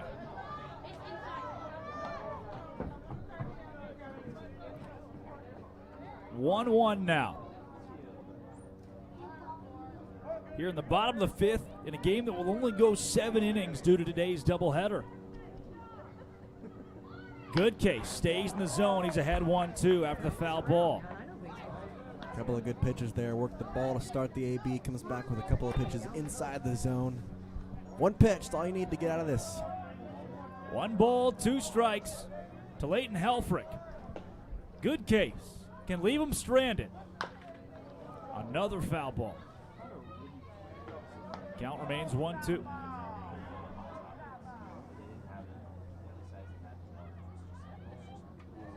Oilers threatening mightily. Good case shakes off the first signal. Now he's ready. Another 2-strike pitch. Hard contact left side past the glove of the diving Pendergast. It scores at least 1. Bodeker throw to third.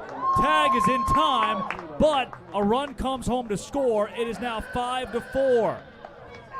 The tag was not before Ben Griffin could get to the plate.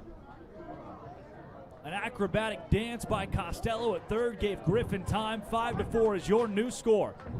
Bucs lead by 1 with 2 innings to play on the Anchorage Bucs Baseball Network.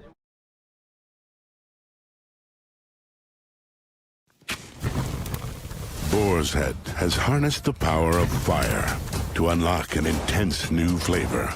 An expertly charred, flame-grilled masterpiece to take your senses to new heights.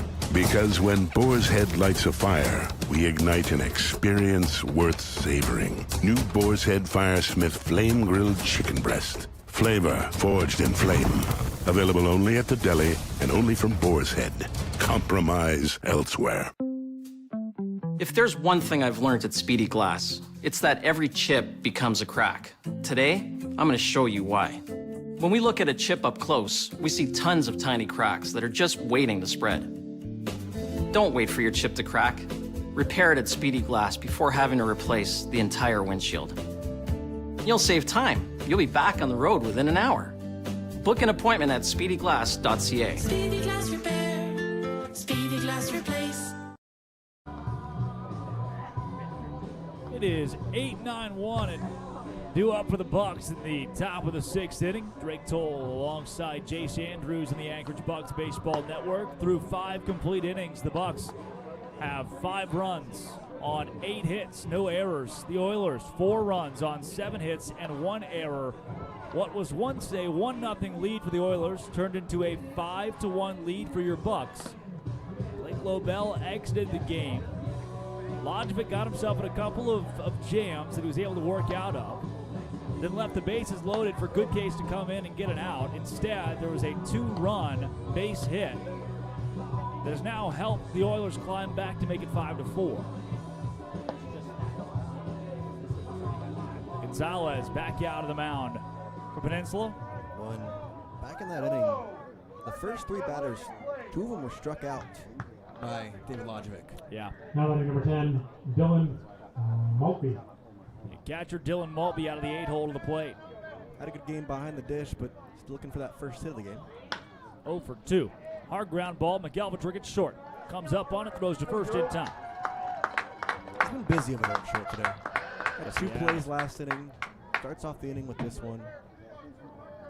Good moving. 9-hole hitter Curtis Hebert now up. How many teams can say they're Now 9-hole to hitter? Curtis It's over 350. Hebert. Yeah, 368. Hebert is basically your second leadoff. It's called strike.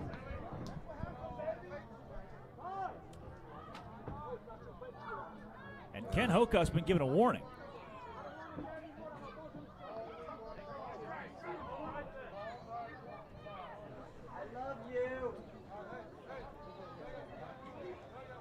Well, an eccentric conversation from the home plate umpire and Ken Hocutt. The 0-1, too tall. First official warning of this series with the Oilers. This game 3 of 5. We'll be back here tomorrow for a 6 o'clock 9-inning game. And then on Saturday for a 6 o'clock 9-inning game. One can only hope, at least. The 1-2 to Hebert. I will say that the first couple days weren't great in terms of rain and percentage-wise for rain, but the next 2 days, Friday, Saturday, they're looking pretty nice. Yeah, yeah. 2-2. Hebert foul tips. We'll Pass say the glove to the catcher Chavez. we're all three from Texas. We kind of know how that goes. Sometimes Arkansas. the lowest percentage. Well, you lived in Texas long enough. True. You remind me more of a Texan than Arkansas, I will say. All right. If that makes any sense. Yes, it does. Okay. 2-2. Hebert takes low. But you have spent the past 4 years there, so that kind of. Yeah. Yeah. You assimilate after a while. Correct. Everything's bigger. Not true. 3 balls, 2 strikes. Payoff pitch. Hebert. Popped up right side. Grimm coming over. He's called off by the second baseman, Groupie, who makes the catch. Yeah, in that area, it's always easiest for the second baseman to go and get it just because he has a better, I guess, angle, you could say, with the way he's coming at it. Calls him off, makes the grab. Now the 1-hole Cade Lacey. 2 for 3 today, has scored a run, batting .333 this year. Lacey out of Phoenix College. Gonzalez has now gone 2 2/3, 35 pitches, 22 strikes, 13 balls. He's been exactly what the Oilers have needed. After Kershaw went 3 innings and allowed 5 earned runs. Lacey takes a strike. Well, Gonzalez was a star in high school. He had a 10 strikeout no-hitter his senior year, along with fanning 95 batters in 65 innings. 0-1. Swing and a miss. Lacey wasn't close to the breaking ball. You can see Gonzalez ready to go. He's feeling it.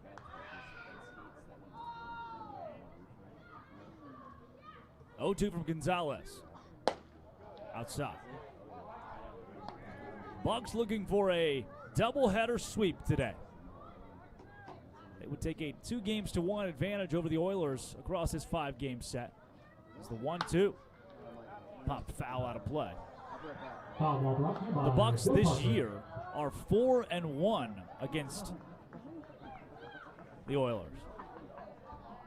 And if they can get this one and already have 2 games under the belt in this Kenai series. 1-2. Bounce to first base. Grimm steps on the bag. 3 up, 3 down. At the top of the 6th. The bottom half of the inning we go. Oilers with Pinkston, Grimm, and Griffin due up on the Anchorage Bucs Baseball Network. It was time to update the bathroom. But we didn't want to break the bank. Rebath made it effortless. A Rebath design consultant came to our home and presented us ideas and products in a way that made our decisions simple. They took away the old, installed the new, and gave us the bathroom we've always wanted. Style affordably. Call 1-844-9REBATH for your free in-home design consultation today. Of all the reasons we love Alaska, easy isn't one of them. We like a good challenge, but we also love innovative technology that simplifies our busy lives. Whether you want to make a deposit or pay a bill, check in or check out, or quickly send and receive money, one bank has the online and mobile tools to help you through whatever comes your way. Simple, secure, reliable. Bank on the go. First National Bank, Alaska. Arby's new Steakhouse Garlic Ribeye Sandwich. Who knew the best thing to come from a steakhouse wouldn't even come from a steakhouse? Arby's did. That's who. Arby's, we have the meat.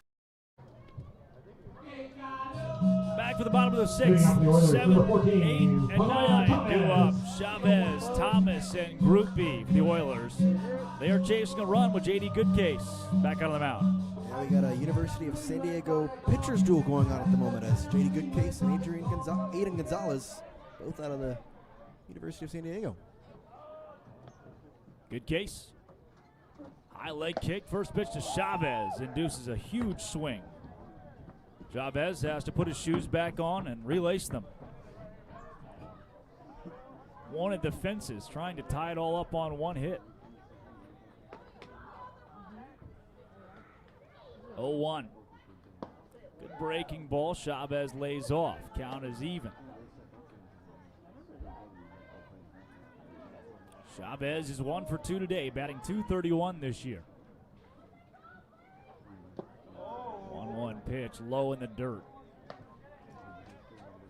Mind you, defensively for the Bucs, Bodeker in left, Smith in center, Narrett in right. Pendergast at third, Abear stands at shortstop, Lacey off of second, Thomas at first, Dylan Maltby behind the plate, and J.D. Goodcase on the bump. 2-1 pitch. Fouled out of play, count even at 2-2. Goodcase trying to fill up the zone here. Those 2 runs that came across last inning were charged to Lojovic, though, as that'll close the book on him. Goodcase, 5 strikeouts in 6 innings pitched. Misses badly with an off speed. Yeah, I think he just lost grip of that changeup or maybe curveball. Kind of just flung into the air. Count is now full. In danger of putting Chavez on.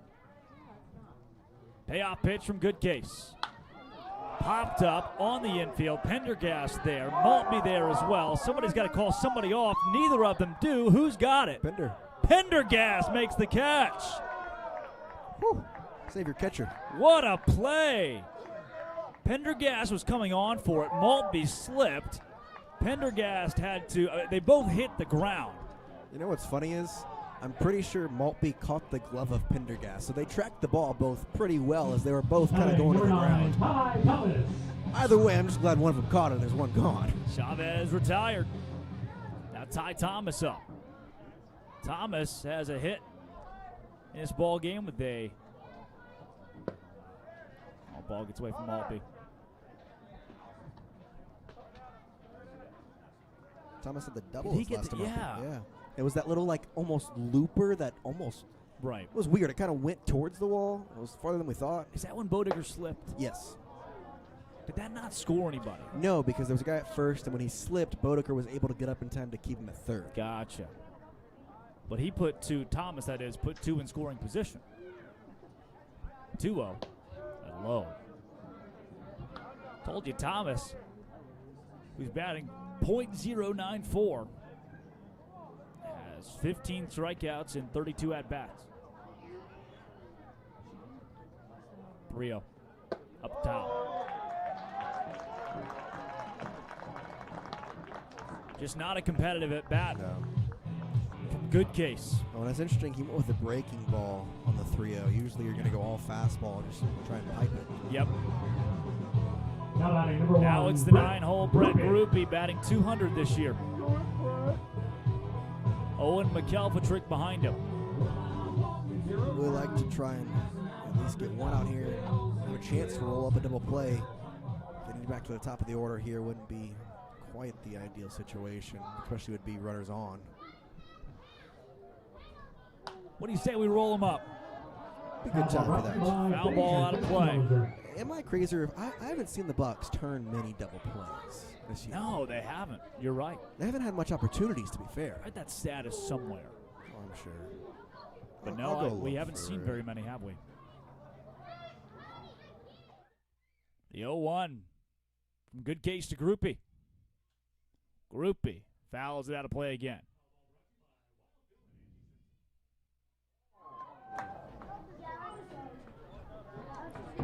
No balls, 2 strikes. Good Case would certainly take a strikeout. Would be his first of the evening. Checks off Thomas at first base. Now the 0-2 pitch from J.D. Goodcase. Beautiful breaking ball, double play ball. Pendergast to second for 1. Oh no! It's past the glove of Lacey. That'll put 2 in scoring position with only 1 down.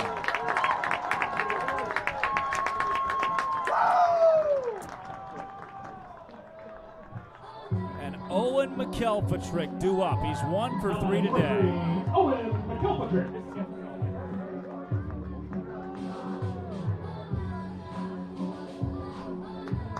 What you wanted there, chance for a double play. Yeah. And you come up with nothing. I mean, at worst, you want 1, but now the infield has to come in because not only is the tying run at third, the go-ahead runs at second. And Yeah. we're in the bottom of the 6th, basically the 8th inning right now. Good Case. What can you do for me against McElpatrick? He pops up, left field, Bodicker.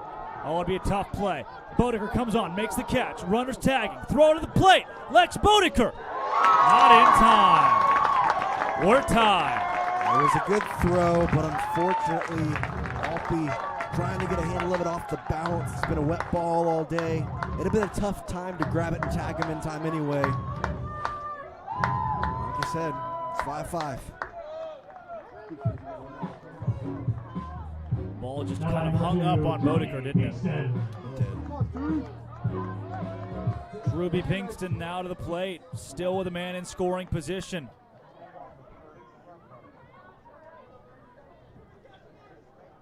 The Bucs are not out of the woods yet. 5-5 your score. Pinkston takes a strike from Good Case. Bodicker, a great arm in left. Ball just a little off to the left. He hung it a little bit as well. The 0-1. In there. Goes to show, too, that ball to Pendergast and ended up in right field. I mean, that error was huge. It was big, really big. Because even if you get just the 1 out at second, we're not in this situation. Yep. 0-2 from Good Case. Oh, crossed up the catcher there. Yeah. Hung a breaking ball, and Maltby was not ready for a curveball. He's going to come talk to him. Yeah, I think he was expecting fastball. He kind of reached up like he was going for maybe a high and outside fastball, and it just broke. Miscommunication. No pitch comm out here. No. Bucs once led 5-1. It's now all knotted up. Anchorage trying to get back above 500 today. 1-2.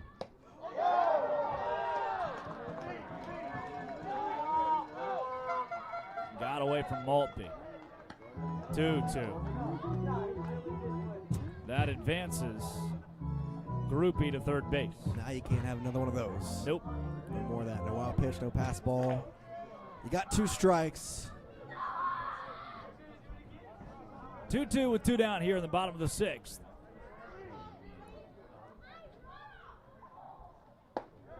Oh! That was close. 3-2 now. I don't know where it missed. Ugh. Good pitch from Good Case. Payoff pitch now to Pinkston. He fights it off foul. It was a very defensive swing. It was a fastball. He wasn't expecting it. He just put the bat out there. Open. Just a bat and a prayer.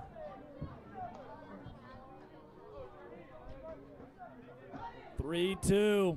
Good Case trying to strand a man at third. Inside. Pinkston takes first.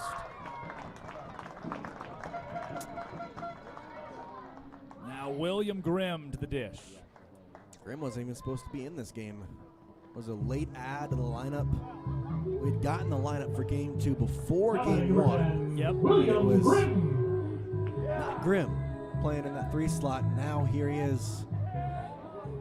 2 outs in good case. He's still 1 pitch away from just keeping this game tied.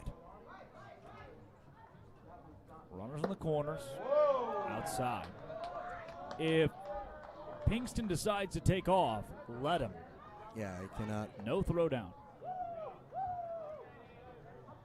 1-0 to Grimm.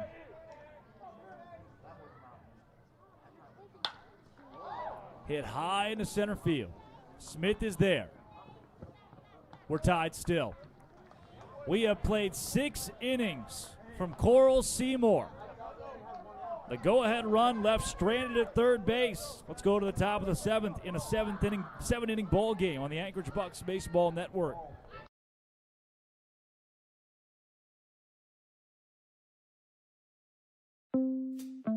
If there's one thing I've learned at Speedy Glass, it's that every chip becomes a crack. Today, I'm going to show you why.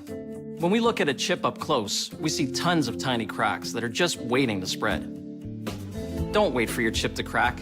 Repair it at Speedy Glass before having to replace the entire windshield. You'll save time. You'll be back on the road within an hour. Book an appointment at speedyglass.ca. Speedy Glass Repair. Speedy Glass Replace. An alert from Wells Fargo. $107 at Doggy Lover's warehouse. No, I would never. Doggy Lovers, please. You know me. I don't even know where that is. Look, I'm replying deny. See? Oh, come on. Hello? Wells Fargo. I did not make that purchase. I didn't do it. I'm so glad you caught that. Uh-huh.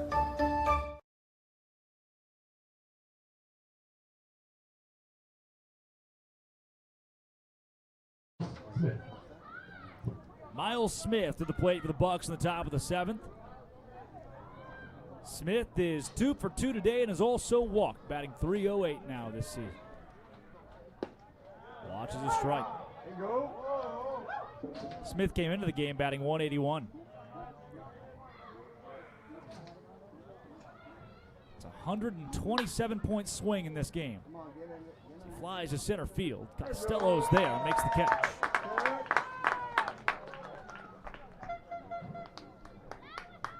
Smith to the dugout. Sorensen up. It's 2, 3, and 4. Smith, Sorensen, Pendergast. Sorensen 2 for 3 today.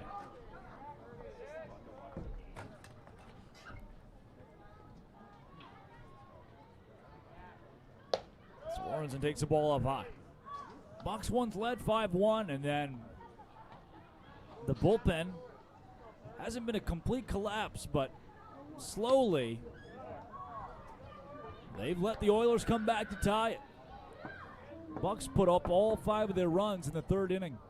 Oilers had 1 in the 2nd, 1 in the 3rd, 2 in the 4th, they get 2 in the 5th, 1 in the 6th. Well, I bring this up positively, but you got to really thank Bodeker for having that 2-out 3-run homer. 3-0. Right down the middle, Maiden Gonzalez to Jackson Sorensen. Sorensen batting .385. Swings and misses. Count has run full. I was trying to bring the house down with that swing. Yep.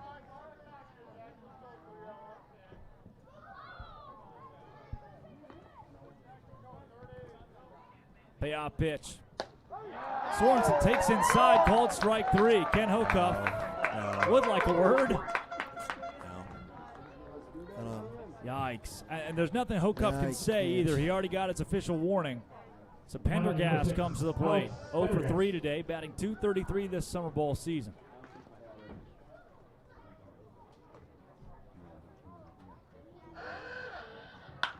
Pendergast puts a charge into it.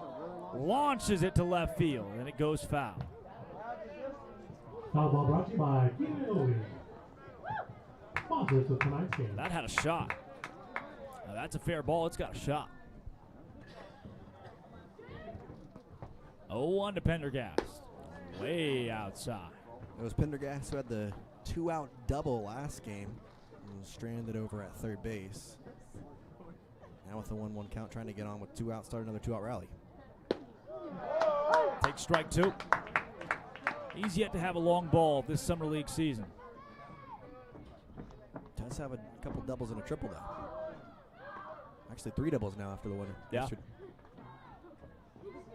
His first at-bat of the season hit a double. Off the wall and Matsu, the 1-2. Pendergast, bouncer to second base. Garupi's there. Throw to first in time. 3 up, 3 down again for Gonzalez. To the bottom of the 7th we go, and all the Bucs can hope for is extras from Coral Seymour on the Anchorage Bucs Baseball Network.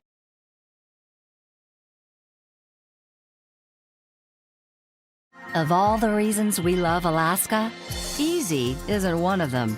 We like a good challenge, but we also love innovative technology that simplifies our busy lives. Whether you want to make a deposit or pay a bill, check in or check out, or quickly send and receive money, one bank has the online and mobile tools to help you through whatever comes your way. Simple, secure, reliable. Bank on the go. First National Bank, Alaska. Boar's Head has harnessed the power of fire to unlock an intense new flavor. An expertly charred, flame-grilled masterpiece to take your senses to new heights. Because when Boar's Head lights a fire, we ignite an experience worth savoring. New Boar's Head Firesmith Flame-Grilled Chicken Breast. Flavor forged in flame. Available only at the deli and only from Boar's Head. Compromise elsewhere. Bottom of the 7th inning, J.D. Goodcase back on the mound for the Anchorage Bucs, who once had a 5-1 lead, and now the Peninsula Oilers could walk it off in this inning with 4, 5, and 6. Griffin Costello and Helfrich do up. And you got to give credit to the Oilers offense, but bigger credit may go to the pitching staff, as Aiden Gonzalez came in here, and he has set down the last 10 straight Bucs batters after walking the first guy he faced. J.D. Goodcase has gone 1 1/3, allowed a hit, a run. It was unearned. Has walked 2 as well as he throws a breaking ball high. That's a great pitch, but because Maltby was kind of surprised by it, didn't exactly expect the curveball, he didn't receive it well, but it shouldn't matter, but either way, that was a really good pitch. 1-0, not close. Told you, Goodcase already has walked 2 through 1 1/3. That's 2 of his 7 batters faced.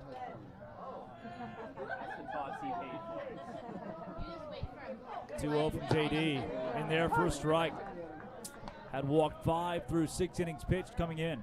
Needed to get back in the zone there and did exactly that. I want to go to 3-0 on the first batter. Yep. Don't want to go 3-1 either. Get back in the zone. 2-1. Now just misses inside. 3 balls and a strike, and there's some action in the Bucs pen. Looks like a lefty.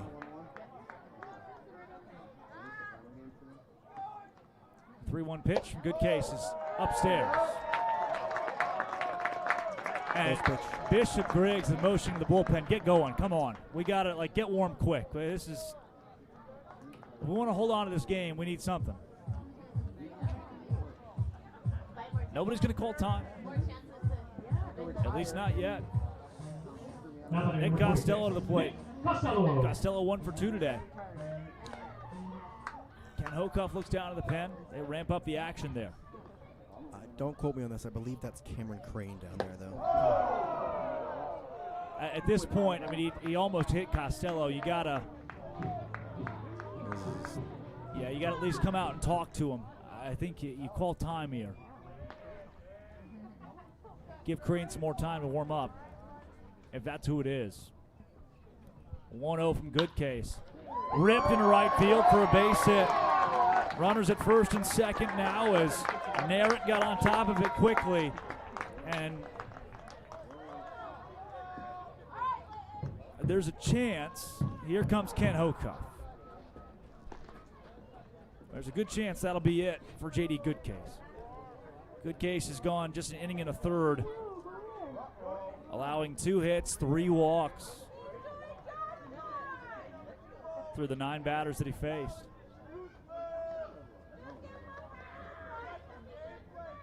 This comes after Goodcase pitched against the Matsu Miners on June 18th. Went 2 innings where he allowed 2 hits, but no walks and a strikeout through 9 batters faced with no runs either.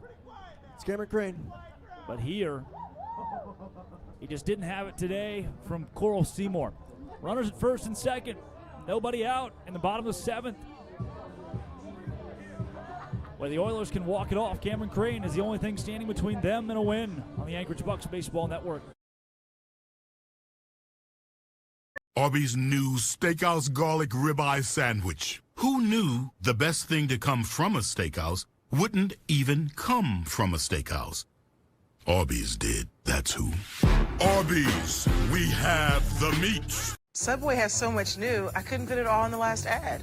Yep, so let me finish this. There's new hickory smoked bacon, fresh mozzarella, smashed avocado. You know what? There's a lot. But it all makes a better footlong. Can I get a word in? Sure, take the tagline. Because you got to refresh to be fresh. It's the Eat Fresh Refresh at Subway, and they're refreshing everything from how they make it to how they bake it to how they bring it to you. This new Turkey Cali Fresh is incredible. Do you even eat bread? Steph, it's a commercial. Hey, Jake from State Farm. I want that personal price plan. So how's this for personal? I draw mustaches on players' faces when they're asleep. Coach Reed, you don't need to get that personal to get the State Farm personal price plan. It helps you create an affordable price just for you. Oh, Coach, it happened again. I'm gonna get to the bottom of this. Call or click to get a quote today. Like a good neighbor, State Farm is there.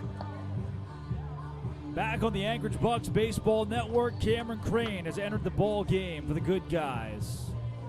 Partner, Crane was immaculate in a win at Matsu in his last performance. His 8.10 ERA is not indicative of what he's done this year, especially in that game where he went 5 1/3, no runs, 3 hits, 3 walks, 5 strikeouts. Here he's got to rise to the occasion. With nobody out, he's got runners at first and second, trying to hold them at bay. Well, we mentioned it last time he was out. It was Michael Sarhat who said he looked at the pitching formation of Cameron Crane, changed a couple things, and said he's going to look different. Yeah. And he sure did that against Matsu. 5 1/3, great outing. Now he's got to try and keep this game going for the Bucs. There's a guy at first and second for the Oilers. The winning run is at second. Nobody really cares about the guy at first. You got to get through this inning to get to extras. 6, 7, and 8, Helfrich, Chavez, and Thomas. Helfrich 2 for 3 today.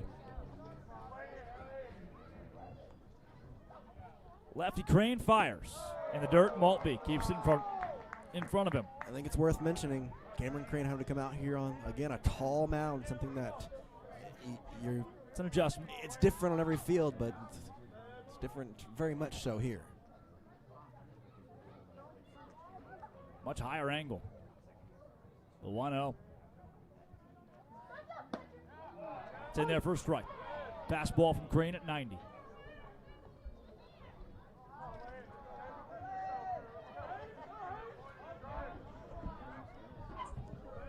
Let's get a little ground ball to Pendergast. You ever seen a triple play in the ABL? 1-1. Popped up. It's going to get back behind us. I love one right here, but I have not seen one. Joseph Kashilovskis.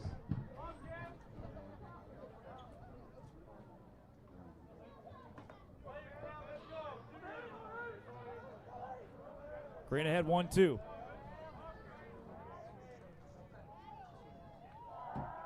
Two-strike pitch. He'll have to wait. Steps off. Checks over at second. It's Griffin at second. Costello at first. Helfrich at the plate. Leighton 2 for 3.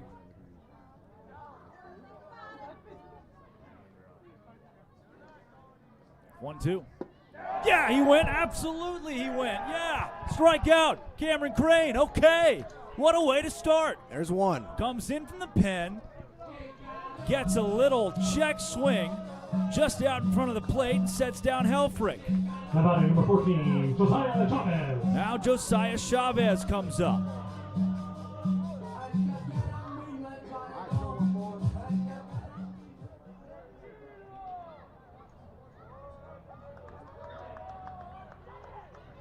Chavez 1 for 3 today. Do it again, Cameron. Goes way high. Good on Maltby to get up there, climb the ladder, and grab it.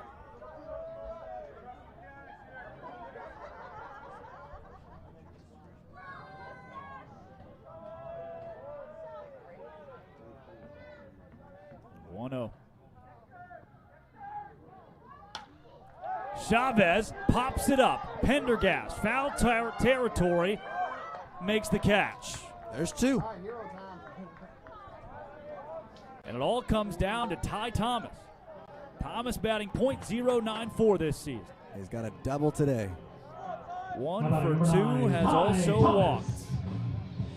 Crack of the bat. Runner at second will be off.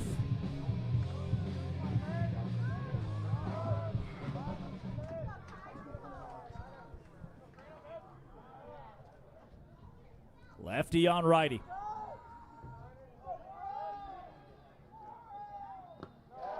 Maltby again, getting down in front of it. Crane came in with runners at first and second. Nobody out. He's gotten a strikeout and a pop out. Trying to force extra innings in today's 7-inning matchup.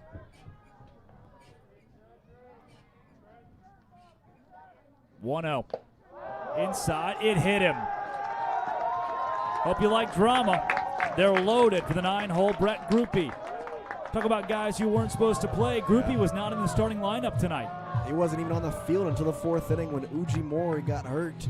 He took over second base. On 0 for 2, but really anything here could erase that. And now with the runner at third, Maltby's got to be a brick wall behind home plate. He calls time to talk to Crane. It's again probably trying to switch up the signs here, which one you're going to go with. That'll lead to a conversation between the Oilers coaching staff and Groupie.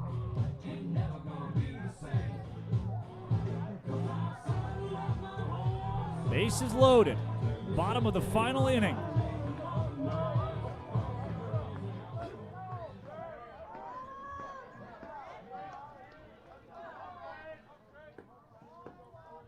Crane, first pitch, the 9-hole Groupie, who is 0 for 2 today. Call the ball high. It's a breaking pitch. It's close. Try and find the zone as best you can here. 2-0 would give the hitter probably a green light to swing at something. Yeah. Good breaking pitch here.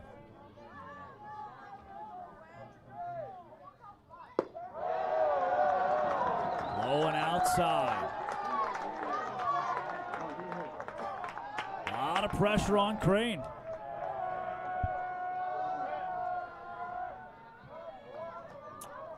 It's got to be a strike. Got to be. It's got to be. You cannot go to 3-0 here. I almost think you challenge him with a fastball. Yep. It has to be a fastball. The 2-0 pitch. Good. In there. Good Very pitch. nicely done. It's what you needed. And I like how he went a little high with it. Yep. Groupie was going red light. 2-1. Again, same thing. Go fastball. Got to be a strike.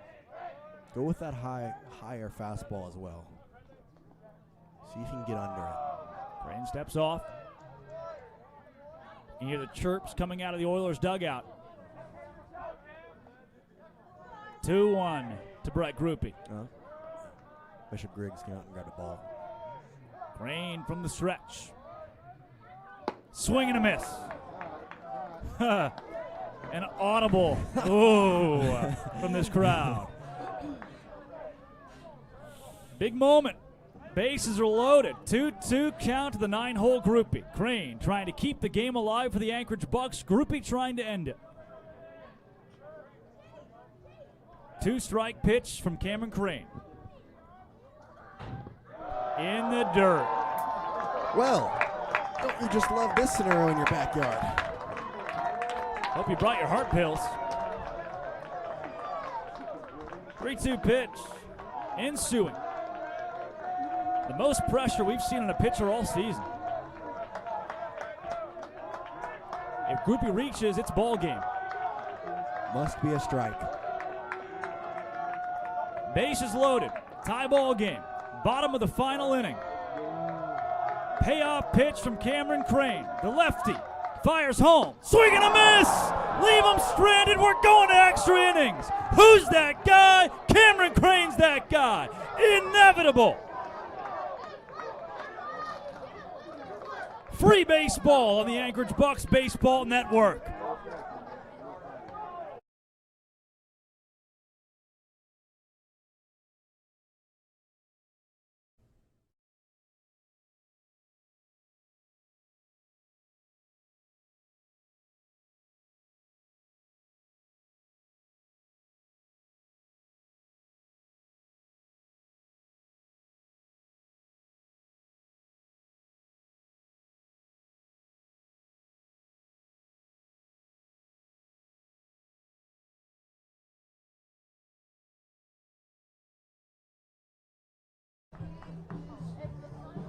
Back here on the Anchorage Bucs Baseball Network.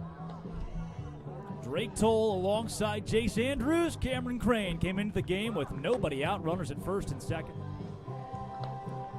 He loads him on a hit by pitch with 2 outs and then strikes out Brett Groupie, swinging on a 3-2 pitch. Got the count to 2-0 to start the AB, came back with 2 strikes, had the ball, and then what you dream about, 3-2 bases loaded, and Crane fires in a nice pitch to get the swinging strike. Count of 40s. Graham really doesn't work when they're all caps, man. Really? Guess who's back out on the mound for the guys across the way? It's Aiden Gonzalez. He's been nothing short of incredible for the Oilers. He's set down, what, the last 10? 10. Last 10 for the Bucs. He's gone 4 innings, 2 hits, 1 walk, 1 strikeout. 5, 6, and 7 in this technically extra innings. Yep. Here in the 8th. So it's the 8th inning, extra innings, and the 9th would be sudden death. These 2 teams are still tied. It's a ball outside. Sudden death is a coin flip. The home team picks. Yes. So it's less of a coin flip, I should say. They can either be on offense or defense. Called strike. What are we doing? Yep. He's gonna toss. He might toss Ken Hokuff. But Ken Hokuff's got a great point. It's not even close to being a strike. What are we doing here? It's so sad that these players have to deal with that. That these players have to deal with inconsistency to the nth degree. Ken Hokuff's not getting thrown out if that's a remotely close pitch. Well, on top of which, it's the extra innings now. You got to fight for your guys, and you cannot just have an absolute ball be called a strike in a critical scenario. I mean, every pitch is critical. On, yeah. So it's up to Bishop Griggs now, alongside Kenny Hokuff. Hey, he gets a standing ovation from his dugout. Kenny Barton, yeah, they love it. They love him. And that's the second time that Hokuff's been thrown out this season. Both of them in fairly high-pressure situations, and the Bucs are 1-0 to this point. I will say, if the trend follows what happened last time, he will also not be coaching tomorrow night. Right. Well, the Oiler fans like it. They enjoyed that very much. It's a 1-1 count, and here's the deal. Nobody out, nobody on at the top of the first inning of extra innings. On the second pitch to Zach Thomas, and that's where he gets thrown out. It wasn't on a game-changing pitch, a game-changing call. It's just been that kind of night behind the plate. 1-1. Well, it's been one that he's been fighting for all night, because there's been multiple times where it's been on the outside part. It hasn't been called strike to the Oilers. For the Bucs, it's been a strike all night, and he just continues arguing it. That's been Ken's message tonight. You can hear him from our booth. It's just call it both ways. Thomas, up the middle, base hit. Guess what? The boys are fired up for Hokuff. The boys feel it. Dugout getting loud on that one. Thomas on first. Joey Narrett up. Lex Bodeker follows. Joey Narrett. Narrett 0 for 1 today. Has also walked and been hit by a pitch. Batting .353 this year. We're going to have a courtesy runner. Looks like, or not courtesy, a pinch runner. Be Dante Turgeon coming in for Thomas. Who already has been fireworks on the base pass. Scored a run in game 1 earlier today, where he barely beat out a throw from left field at home plate. Base number 13, Dante Turgeon.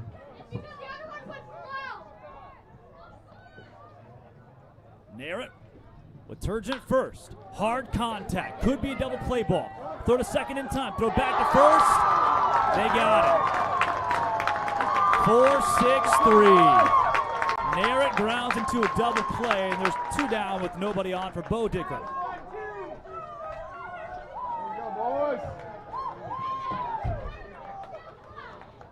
Now batting number 9, Lex Bodecker.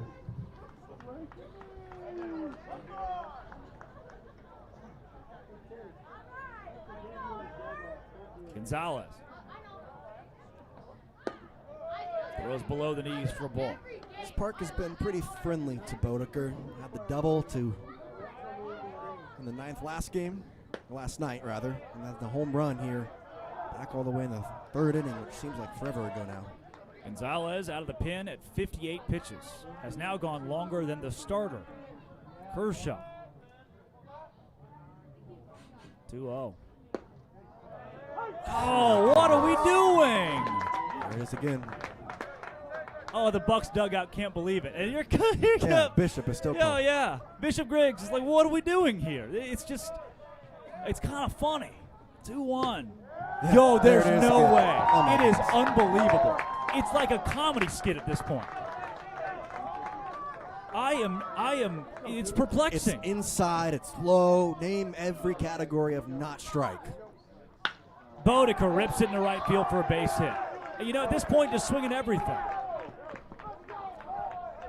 Well, wow. One thing it's done is unified the team. Yeah, no, the dugout's getting up on it, and it has become funny.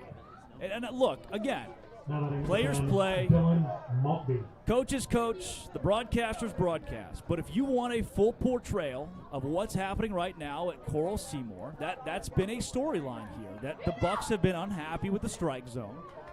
And that trend has seemingly gotten worse the later we've gotten into this game. As it's gone on, they're just trying to find that part of the zone. Yeah. Now that is a strike. That's to Dylan Maltby. Well, it's the same spot to both sides, where it's that outside part to righties, the inside part to lefties. Yeah. But the biggest thing is it hasn't been called against the Oilers. Maltby's down 0-2. Because it'd be one thing if he was calling that all night for both sides. And that's okay. You want to be consistent. Right. I think that's Ken Hocuff's argument. He's not going to get thrown out for consistency. It could be a bad strike zone, but if it's bad for both teams, okay. This has just been funny. Maltby does have one big fly against the All-Star team. Like almost a week ago now. Actually, over a week ago. 0-2. Maltby fights it off. He's trying to stay alive.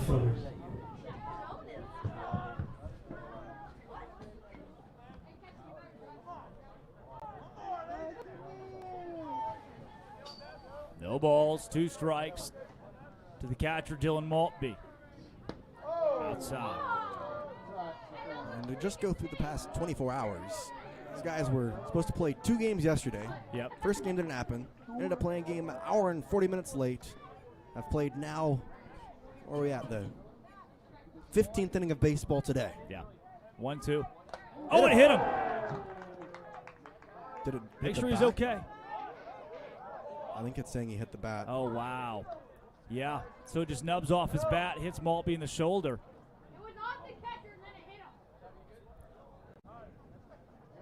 So now it remains 1-2.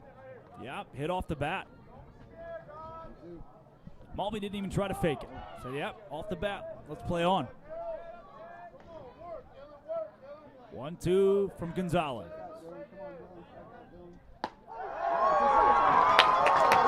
Maltby can't believe it.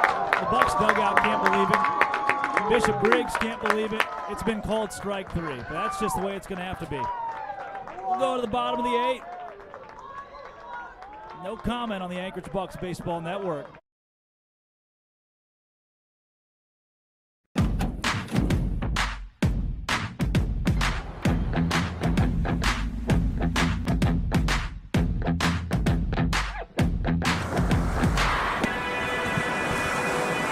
Okay, let's have some fun, huh?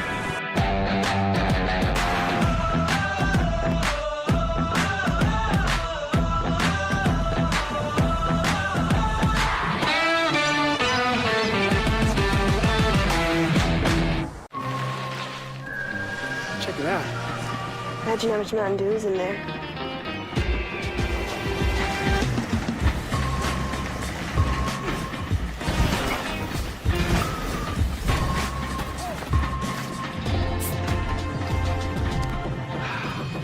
Hey, guys! We should probably drink these fast.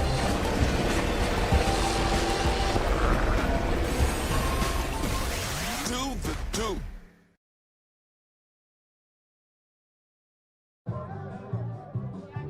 Bottom of the 8th inning. We are in extra inning number 1 after today's game was slotted to be 7. Coral Seymour, game 2 of a doubleheader.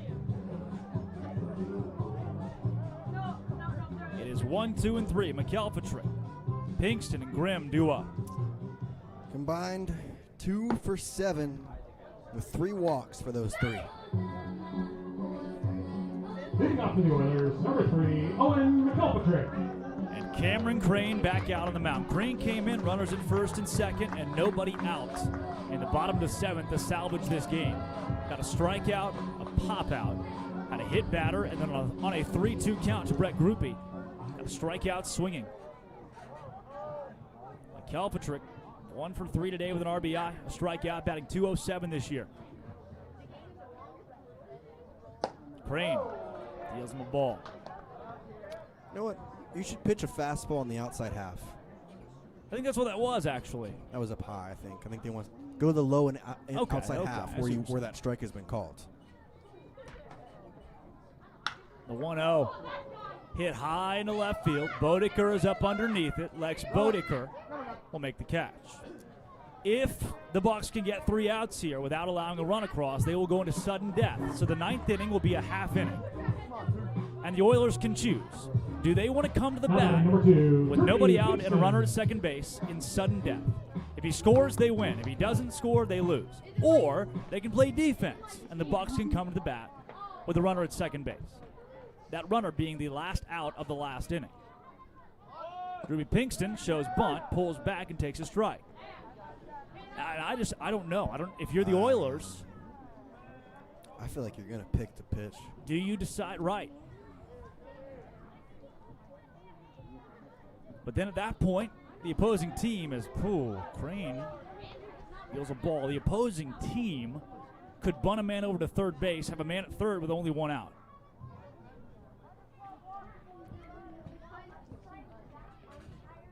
A 1-1. 1-2 now. Foul ball brought to you by Don Miller.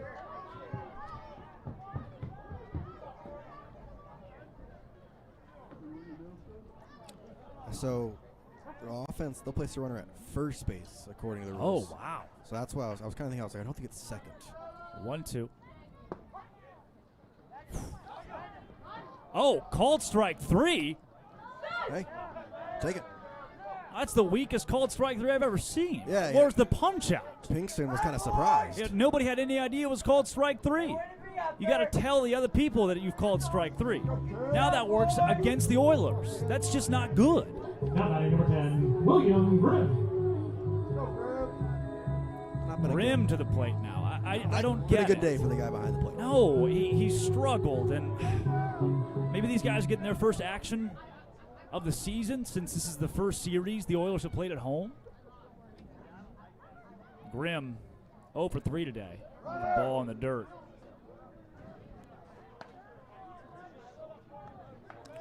Okay. Sure. With nobody in the bullpen, should the Oilers choose to bat, it would be Crane on the mound again.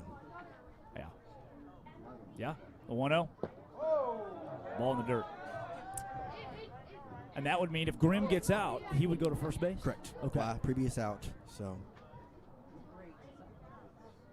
And the Bucs' last out was Maltby? Maltby. He would go to first. Can you pinch run, too? You can. Once you get out there, you can pinch run him. Oh, so then it doesn't the really point matter. In the rule? A 2-0.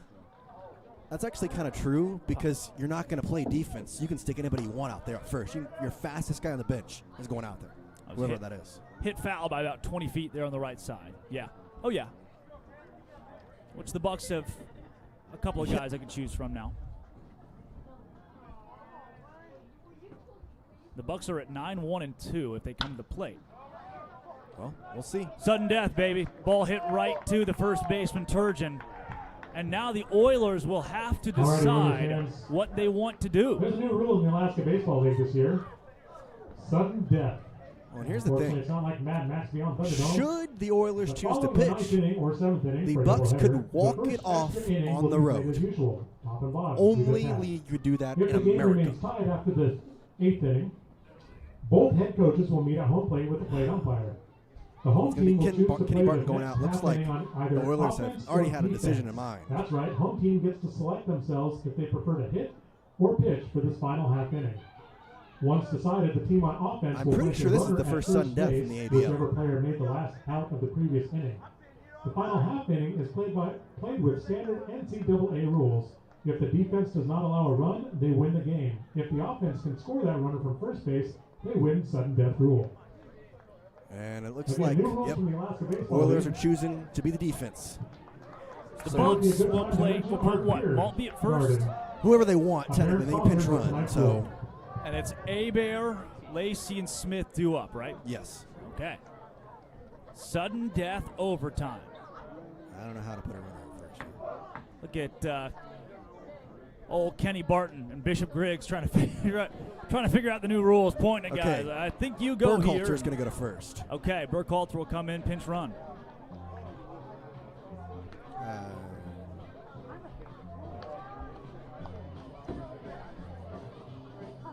Got a new pitcher as well. Yep. All right.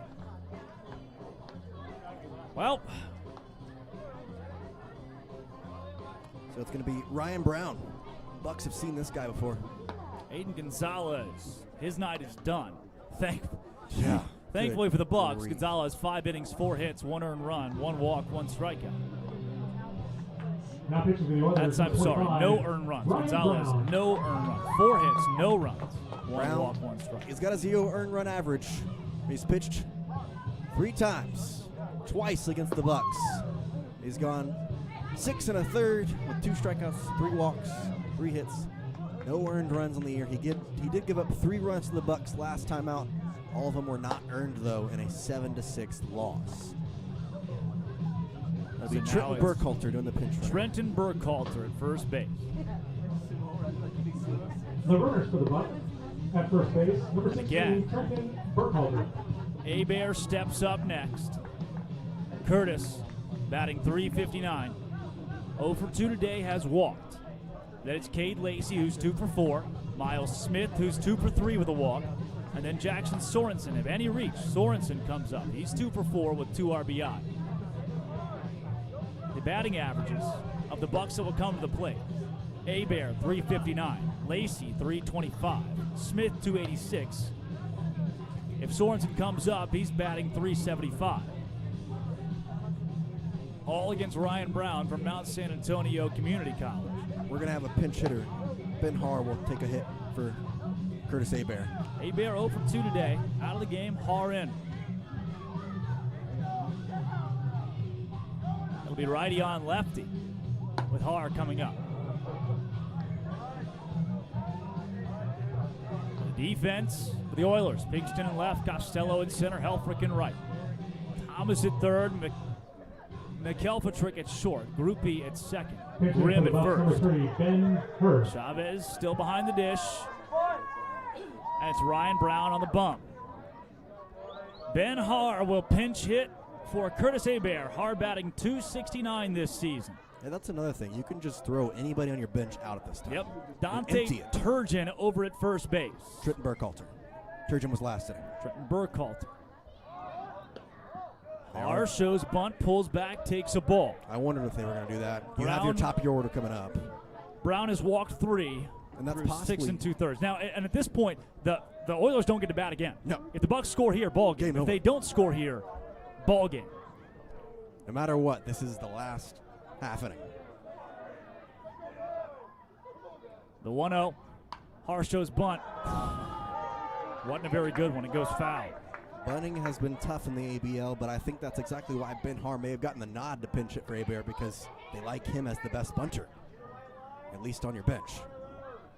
You would put Turgeon, who's got wheels in scoring position with a successful bunt. Burkhalter. Or Burkhalter. Pick one. 1 ball, 1 strike from Brown to Haar. Haar showing bunt again. Does bunt it right back to the pitcher. Going to seconds. Burkhalter, he's thrown out. Double play not in order, and it's going to work out anyway. Haar going to second. He'll take a look around second, and that's all you can ask for. Yeah, that's it. Haar is just as speedy as Trent Burkhalter. Now he's at second base with 1 down. E6. That's exactly what the Bucs wanted. They took the long way to get there, but now it's 1 down, top of the lineup, up with Cade Lacey, who's 2 for 4 today, and a base hit ends it. E6. McElpatrick trying to get the double play, threw it away from the first baseman, Grimm. The Bucs 7-7 this year. Trying to get back above 500. A base hit would almost assuredly do it. Cade Lacey, who's batting .325 this year. Miles Smith behind him.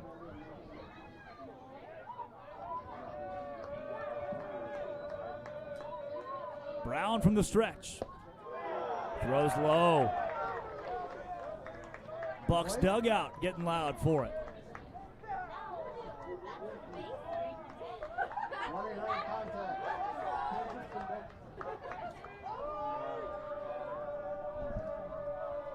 The 1-0.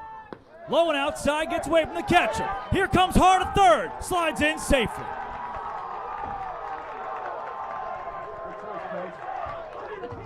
Two-0 count, and the game-winning run is now 90 feet away. The infield comes in, only 1 down. Nobody moved. The Bucs dugout getting rowdy. 2-0 to Lacey. With Ben Haar off of third base, and Brown's got to call time. The Oilers want time altogether. They want to talk about it. These two teams, they're going to put Lacey at first base. They're going to put Lacey on to put the double play in effect, but you got to bring the entire infield in, so how tough is it going to be to get a double play? Yeah. 2-0 count to Lacey. He goes to first. Now Miles Smith, who's 2 for 3 today, along with a walk, comes to the plate. Righty on lefty. 1 down, and now runners on the corners. Bucs can walk it off on the road in sudden death. It's the only stadium in America you can do that. And now Smith, one of the best bunters on the team, they're going to put him on. They're just going to load the bases. And you know what? That's not the worst call. However, you got to deal with Jackson Sorensen, 2 for 4 today, a couple of RBI. Sorensen, with a long fly ball, could win the game. Some chess from these two coaches. Number 30, Jackson Sorensen. What an interesting choice. Also, they're going to bring in a 5th infielder. What is going on? Costello comes to play the rover, stands in front of second base. Welcome to the ABL, everybody, if you're watching. Oh, wow. This is the first sudden death game of the year. Jackson Sorensen at the plate. Can he bounce one over an infielder's head? That would win it. The entire Bucs dugout is standing up and almost out of the dugout. Sorensen takes a strike.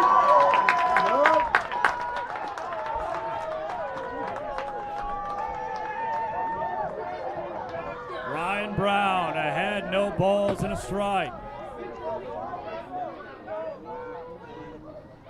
Sorensen fouls it off to the Oilers dugout.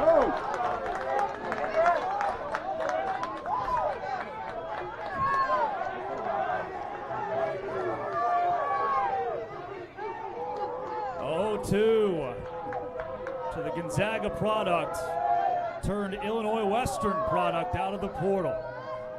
2-strike pitch to Sorensen, another foul ball.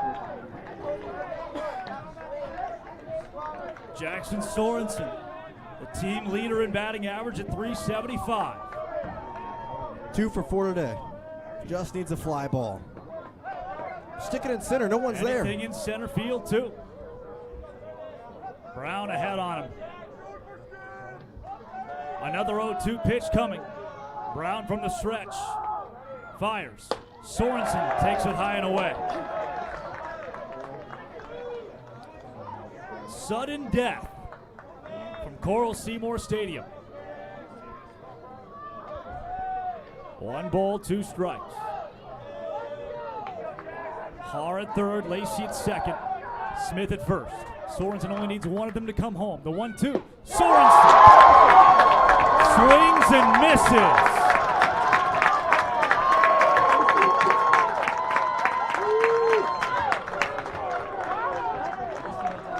And it all comes down to Alex Pendergast, who's 0 for 4 today. Time is called by the catcher Chavez. The Bucs needed anything but that.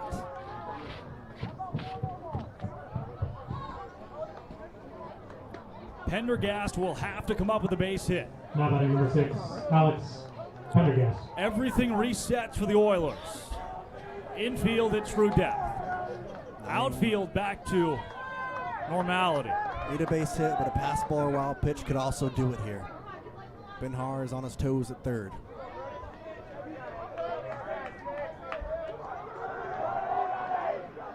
Ryan Brown.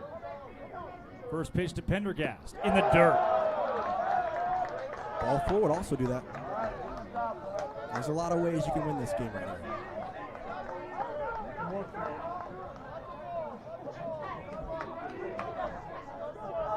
Sudden death. 1-0 from Brown. Outside. There it is, 2-0. Hitters count. You got to have the green light, I think. 2-0, the way Brown has been pitching. Green light here. Hitters count. 2 balls, no strikes. Brown deals. Pendergast, check swing. Did he go? No, he did not. It's 3-0. There you go. Ball 4 here. Nothing. No red light. All the way. Bucs dugout getting into it. 3-0. With the bases loaded in the bottom of the final inning. Brown fires. Inside, the Bucs walk it off. Literally. A 4-pitch walk with the bases loaded to Alex Pendergast. The Bucs win it in sudden death. Oilers fans, that was a little bit exciting. Walk off at the Homer Road Stadium. Only place you can do that. Only place. You walk it off on the road. Sudden death. The Oilers chose to play defense. All the Bucs had to do was bring a man home, and a 4-pitch walk to Pendergast does it. The Bucs are above 500 again. You better lock that door.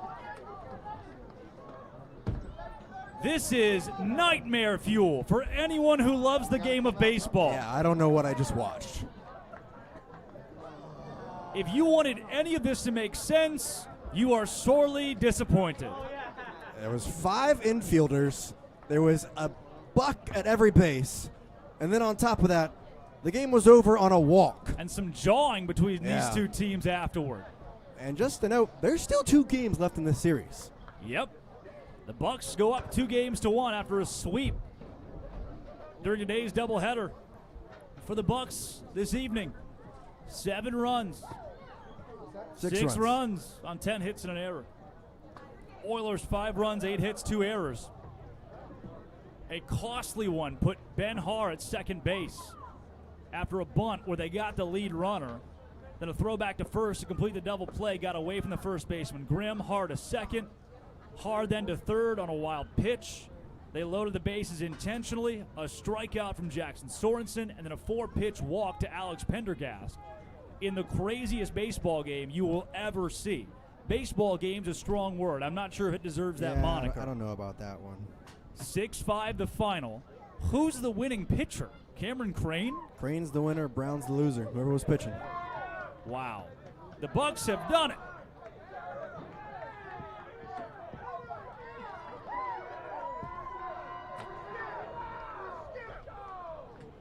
Well, hey, you know what the Bucs are? 2-0 when Ken Hocuff gets thrown out. Yep. Well, that'll do it for the Full Mass postgame show. What did we just watch? None of it made any sense. Bucs baseball. The Bucs are 8-7 now, with a game tomorrow night at 6 p.m. and a game on Saturday at 6. For Drake Toll, Jace Andrews, Harper Mayfield, Annika Morris, Aiden Concepcion, everybody else that wants to be noticed, Eve. I don't know, Anybody. guys. Thanks for that, for watching. Go Bucs. Still feels good to win, but what a weird way to do it. That's odd. This has been, it always will be, the Anchorage Bucs Baseball Network. Good night, and it's a great day to be a Buck.